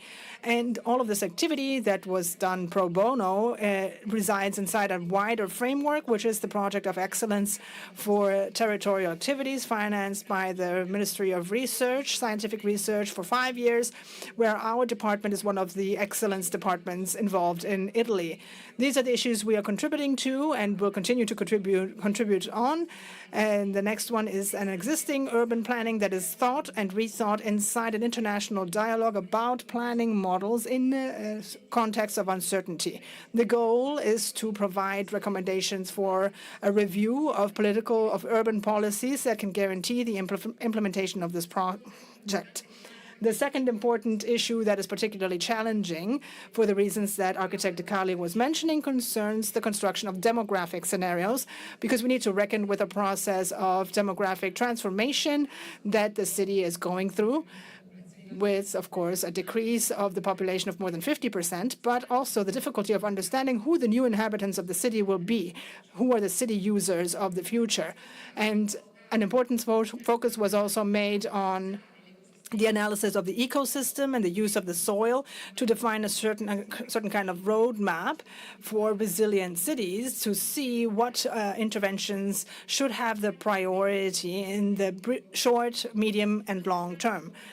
Just as important was the attention we paid to the accessibility and proximity, because we wanted to think about a city of proximity that could be sustainable and inclusive and identify interventions of priority to support the interactive forms, to transform them into a system of public transportation that needs to be redesigned, but also adopting these services in neighborhoods to improve the quality of life. Another important issue is the cultural heritage, an analysis of the cultural heritage before the beginning of the war, but also an analysis of the damage this heritage has suffered. This was possible thanks to a careful and important work of damage assessment specific for each building, which will allow us in the future to produce recommendations on the interventions we need to promote on the damaged heritage, but also recommendations for legislative updates that we need to implement to preserve and improve the usability of this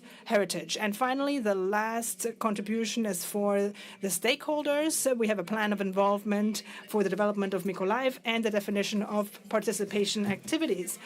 Because we are a university, we also activated some master's dissertations, which were the opportunity to concretely access immediately some of the important issues. The first dissertation we finished was, for instance, focused on identifying safe methodologies to access bomb shelters. So, I mean, guaranteeing access also to these first need or urgent services. Another dissertation we're working on now is focusing on the river city, so the shape of the rivers. And here we're thinking about a way of winning back the relationship with our rivers, which are so compromised by the presence of industries, shipbuilding activities, for instance. And another one was the redesign of the public spaces inside the city after the transition. So here you see some of the works we have already implemented, not just us, I mean, but also One Works, the more systematic projects and land. And somehow I think they are a concrete example and they focus on some of the interventions that are most needed. This concerns the need to remodulate the system of public accessibility in a city which already before the war was not very car dependent, but which now, of course, had the entire public transportation system destroyed. So this is another focus we did. It's a tool that measures a set of services and therefore calibers both where you have to intervene to improve the quality of the services or where you have to improve the quality of bicycle and pedestrian paths, for instance. This one concerns the reassessment of the urban ecosystem. It's an important tool, in fact, that allows us to decline the priorities of interventions, both in terms of the reconstruction and in terms of the requalification and the creation of a more sustainable city. Lastly, this is an important contribution by land, which focuses its attention on the important role that rivers have not had until today, but which they could have in the future. They could contribute to be a kind of manifesto or program, let's say, for the city that could establish a relationship between the built and the environmental system. Thank you very much, Ms. De Carli. And thank you for these interesting examples. Well, we also have the Danish representative speaking here, Lars von Splexlen-Syberg, Deputy Head of the Parliament of European Neighborhood of the Danish government. And I leave the floor to you. Speak in English, so I can be understood. And thank you very much to the Ministry of Foreign Affairs of Italy, to the Triennale, and to Maxi for convening this and giving a small country like Denmark an opportunity to actually, and as an additional story about Mykolaiv, telling about our special relationship with Mykolaiv and how that came about. And also I will speak a little bit about the master plan and the role we play in it. First, a small background for the special Danish focus on Mykolaiv. At the request of President Zelensky, Denmark has taken a special role on reconstruction in the city and the region of Mykolaiv. Already in June last year, 2022, we presented a concept paper outlining the collaboration drafted jointly with Mykolaiv authorities. The concept paper identifies possible areas of cooperation where Denmark could contribute with know-how and collaboration. For example, green transition, infrastructure, transport, urban planning, the maritime sector, investments in the private sector, good governance and transparency, as well as enhancing youth engagement. The overall aim, as articulated by Mykolaiv, is to develop into a city known for a conducive business environment, dedicated efforts in the green transition, and with consolidated good governance. In the concept paper, Denmark's willingness to also contribute to the national reconstruction in Ukraine is emphasized, and the importance of Ukrainian leadership of the reconstruction process is underlined, supported by strong international coordination. Since the beginning of the invasion, the Danish support to Mykolaiv and to all of Ukraine has included a wide range of Danish stakeholders. In addition to the Ministry of Foreign Affairs that we do the development aid, public development aid, a number of line ministries and agencies have been involved and have each contributed in their own areas. The same applies to private companies and foundations, which have contributed through donations and pro bono services and have entered into private-public partnerships. At the same time, both large and somewhat smaller civil society organizations, together with a wide range of initiatives by the general public, have contributed a very significant amount of acute assistance. The goal of the Danish government is that a whole of Denmark approach, including the whole of government and a wide range of initiatives from private actors in Danish society, will provide a broad and deep foundation for general Danish support to Ukraine and allow all relevant competences and opportunities across sectors to be engaged in the reconstruction efforts. Of course, the period from the beginning of the war till now has very much been a story of planning and acting at the same time. The geographical focus on Mykolaiv has offered a lot of advantages.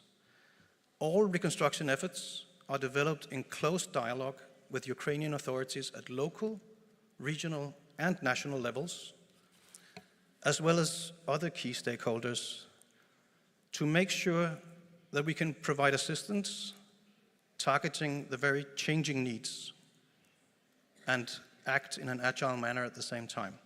As an example, we have provided, like many other countries, very targeted efforts in Mykolaiv with regards to winterization and critical needs in the energy sector. As part of the master plan, Denmark has a special focus on the reconstruction of water, waste, and energy in Mykolaiv city. We aim to ensure a strategic approach to rebuilding of critical energy infrastructure, and to the Danish Ministry of Foreign Affairs and the Danish engineering and architecture consulting company COWI, it is very important to ensure a high degree of stakeholder involvement, among others, by sharing draft documents prepared for comments at so-called sounding board meetings, in which representatives of Mykolaiv city and its utilities, selected international financial institutions and donors, and also Danish agencies, organizations, and private companies can take part. A high degree of stakeholder involvement serves various purposes. The most important is to shorten the way from the master plan and the pilot projects or investment projects to implementation. The sooner international financial institutions and donors take up these pilot projects, the better, to Mykolaiv and to its citizens. In brief, the status of our work is as follows. Visions for each of these three sectors, water, energy, and waste, have been prepared and agreed upon by the Mykolaiv city. Administration documents on the existing situation within each sector have been prepared in draft versions, and work on the roadmap for each sector is ongoing. Roadmaps, they will provide a bridge, so to say, from the existing situation to the vision.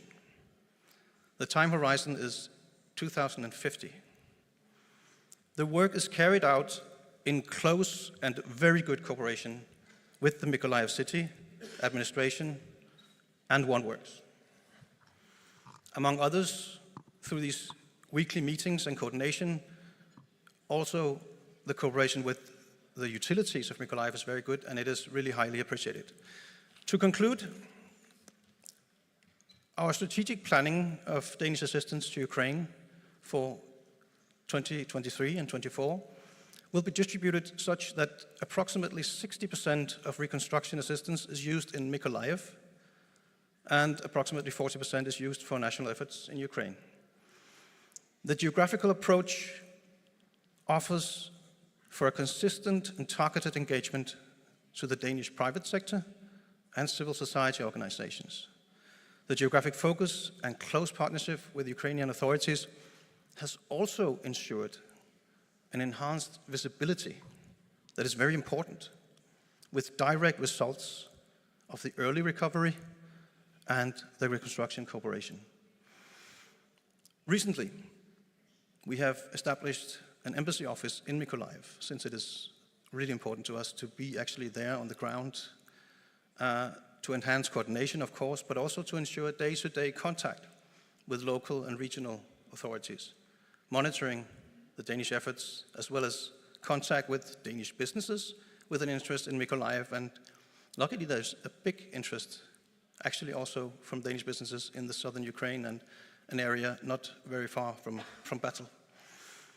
So, to us, our partnership with Mykolaiv is quite unique and a very appreciated example of very tangible and concrete assistance and cooperation, and not least an example of Ukrainian courage and resilience. Thank you very much. Grazie mille. Thank you very much. Thank you very much. Do il benvenuto a Olena. I wanted to welcome Yelena Yampolska, speaker of European Reconstruction Summit for the reconstruction of the city of Irpin. Thank you very much. Thank you very much. I'm going to speak my own language.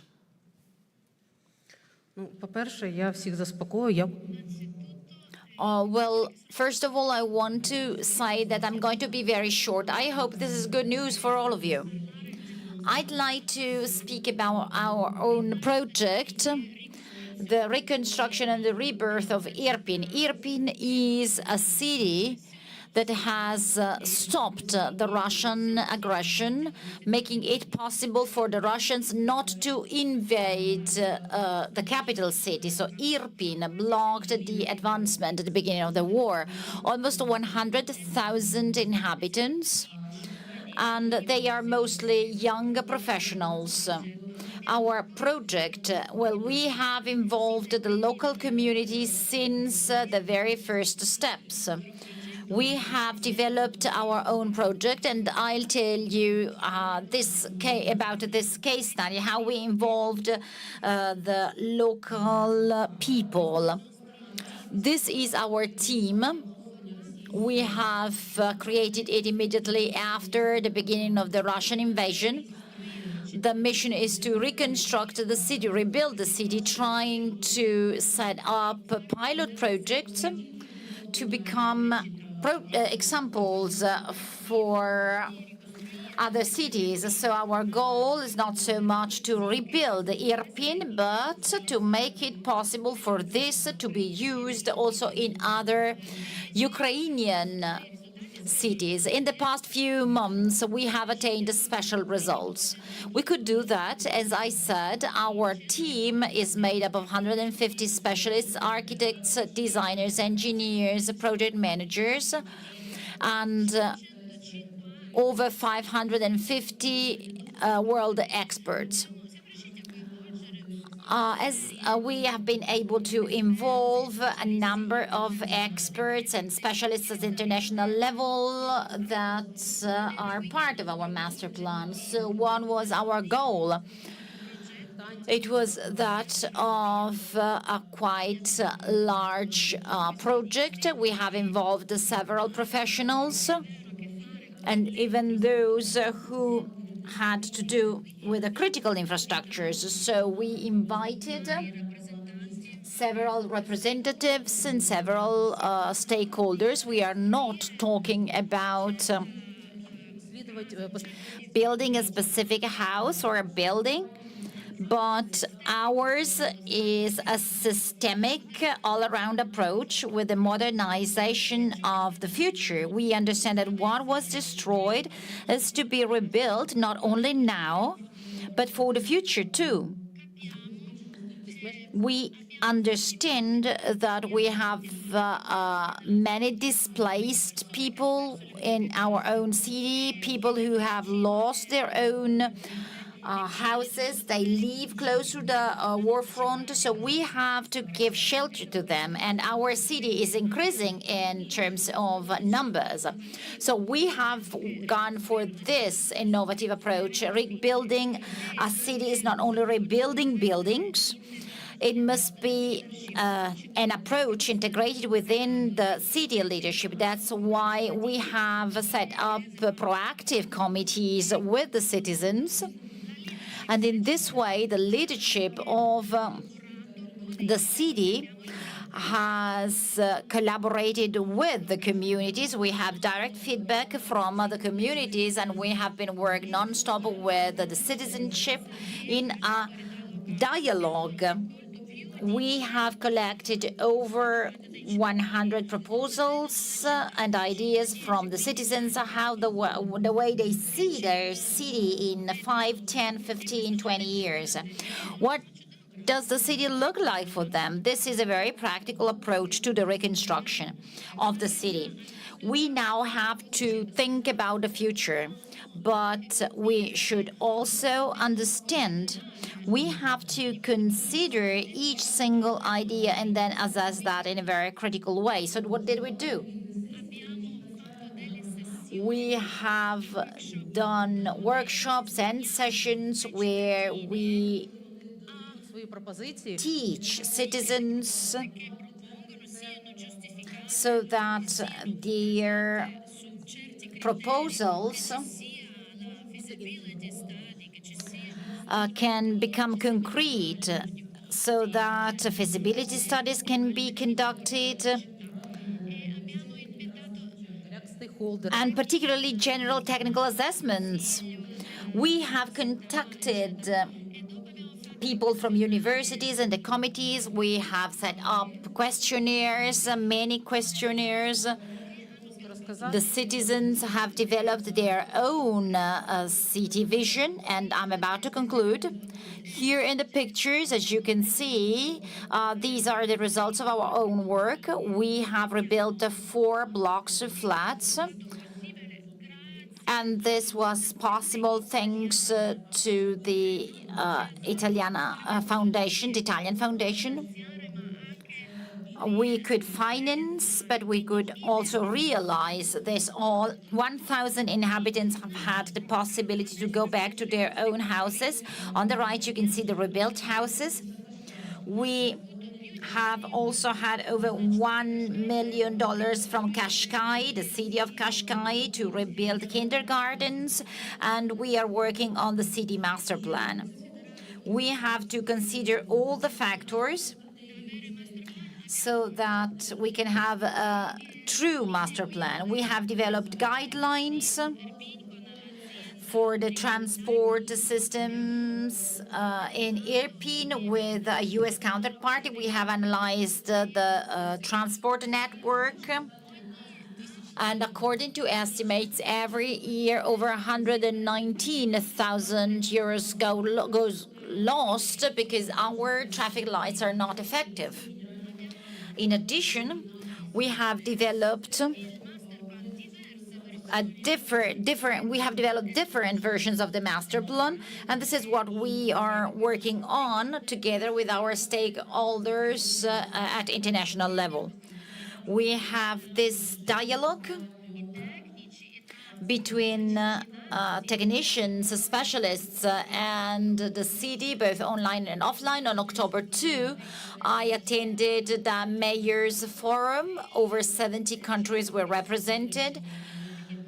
There was also the mayor of Kharkiv, and during the panel discussion, I told them how the local community was involved in our own project, and I asked, do you have any experience of this strong collaboration in your own cities? Such a strict collaboration between the community and the local authorities? No mayor could confirm. We have this experience. It's a quite positive one, and I believe this is to be used in other cities too. What are the risks? There can be political risks. It's not always easy. We are creating a regional hub for reconstruction, not only for Irpin. These are our partners, those we have been working with. We are reconstructing, reforming the so-called Irpin hub, and we invite you to take part in this hub. We have several projects, both in theory and in progress. We could use your ideas and your inputs to further progress. I'd like to thank Triennale and personally Mr. Boeri for inviting me and for being able to talk. Thank you. Thanks, Olena. I believe this is a great conclusion. Also, your reference to your meeting the mayors this last session in the morning. Thank you very much for bearing with us to now. It's 2:30, so definitely my thank you is really heartfelt. So before leaving again the floor to Mr. La Cecilia for the conclusions, I'd love to remind you that within about half an hour, we are going to have a third session from 3 to 5. We are going to have a moment of confrontation between professionals and Italian and Ukrainian experts. It's an open moment for reconstruction. We have to start a dialogue, putting together reflections, ideas, and feedbacks under the general language of a project for the future. So truly, please take part in this event this afternoon and bear with us again. Before, we are having a light lunch offered by Simpredi Lunch. And I also want to thank them for their support. Now I'll ask our guests to leave the floor, and I'm back to Dr. La Cecilia for the conclusion. So thank you very much.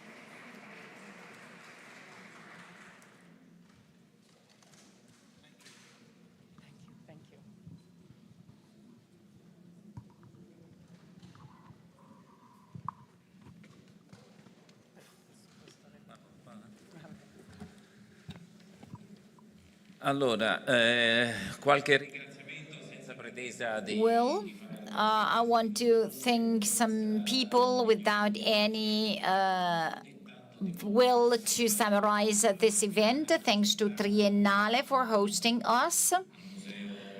Thanks to Maxi Museum. Thanks to everyone who attended and who contributed to the success of this event.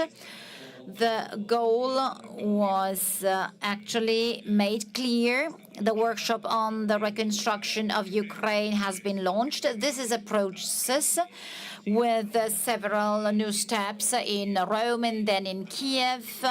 It's important that all the parties in this process have taken part in that. First, the institutions and the governments that have renewed their will to work together, the local authorities, the religious authorities, those that are closer to the people and to the territory.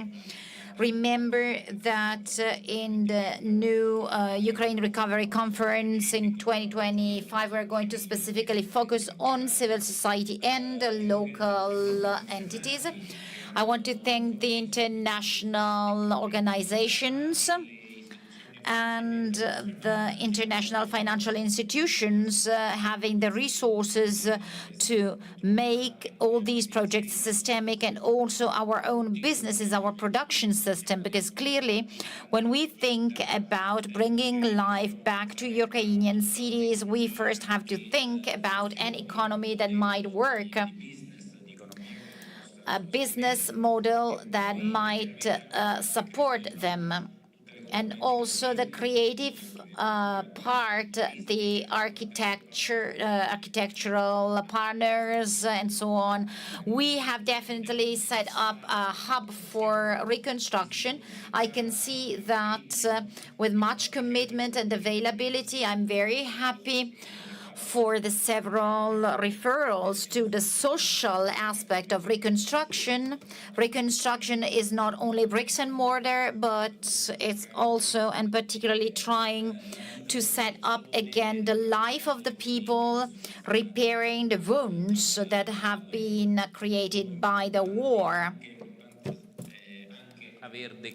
It is also important to identify the goals of the reconstruction in concrete terms, Odessa, but many other cities too, Nikolaev, Kharkiv, Irpin.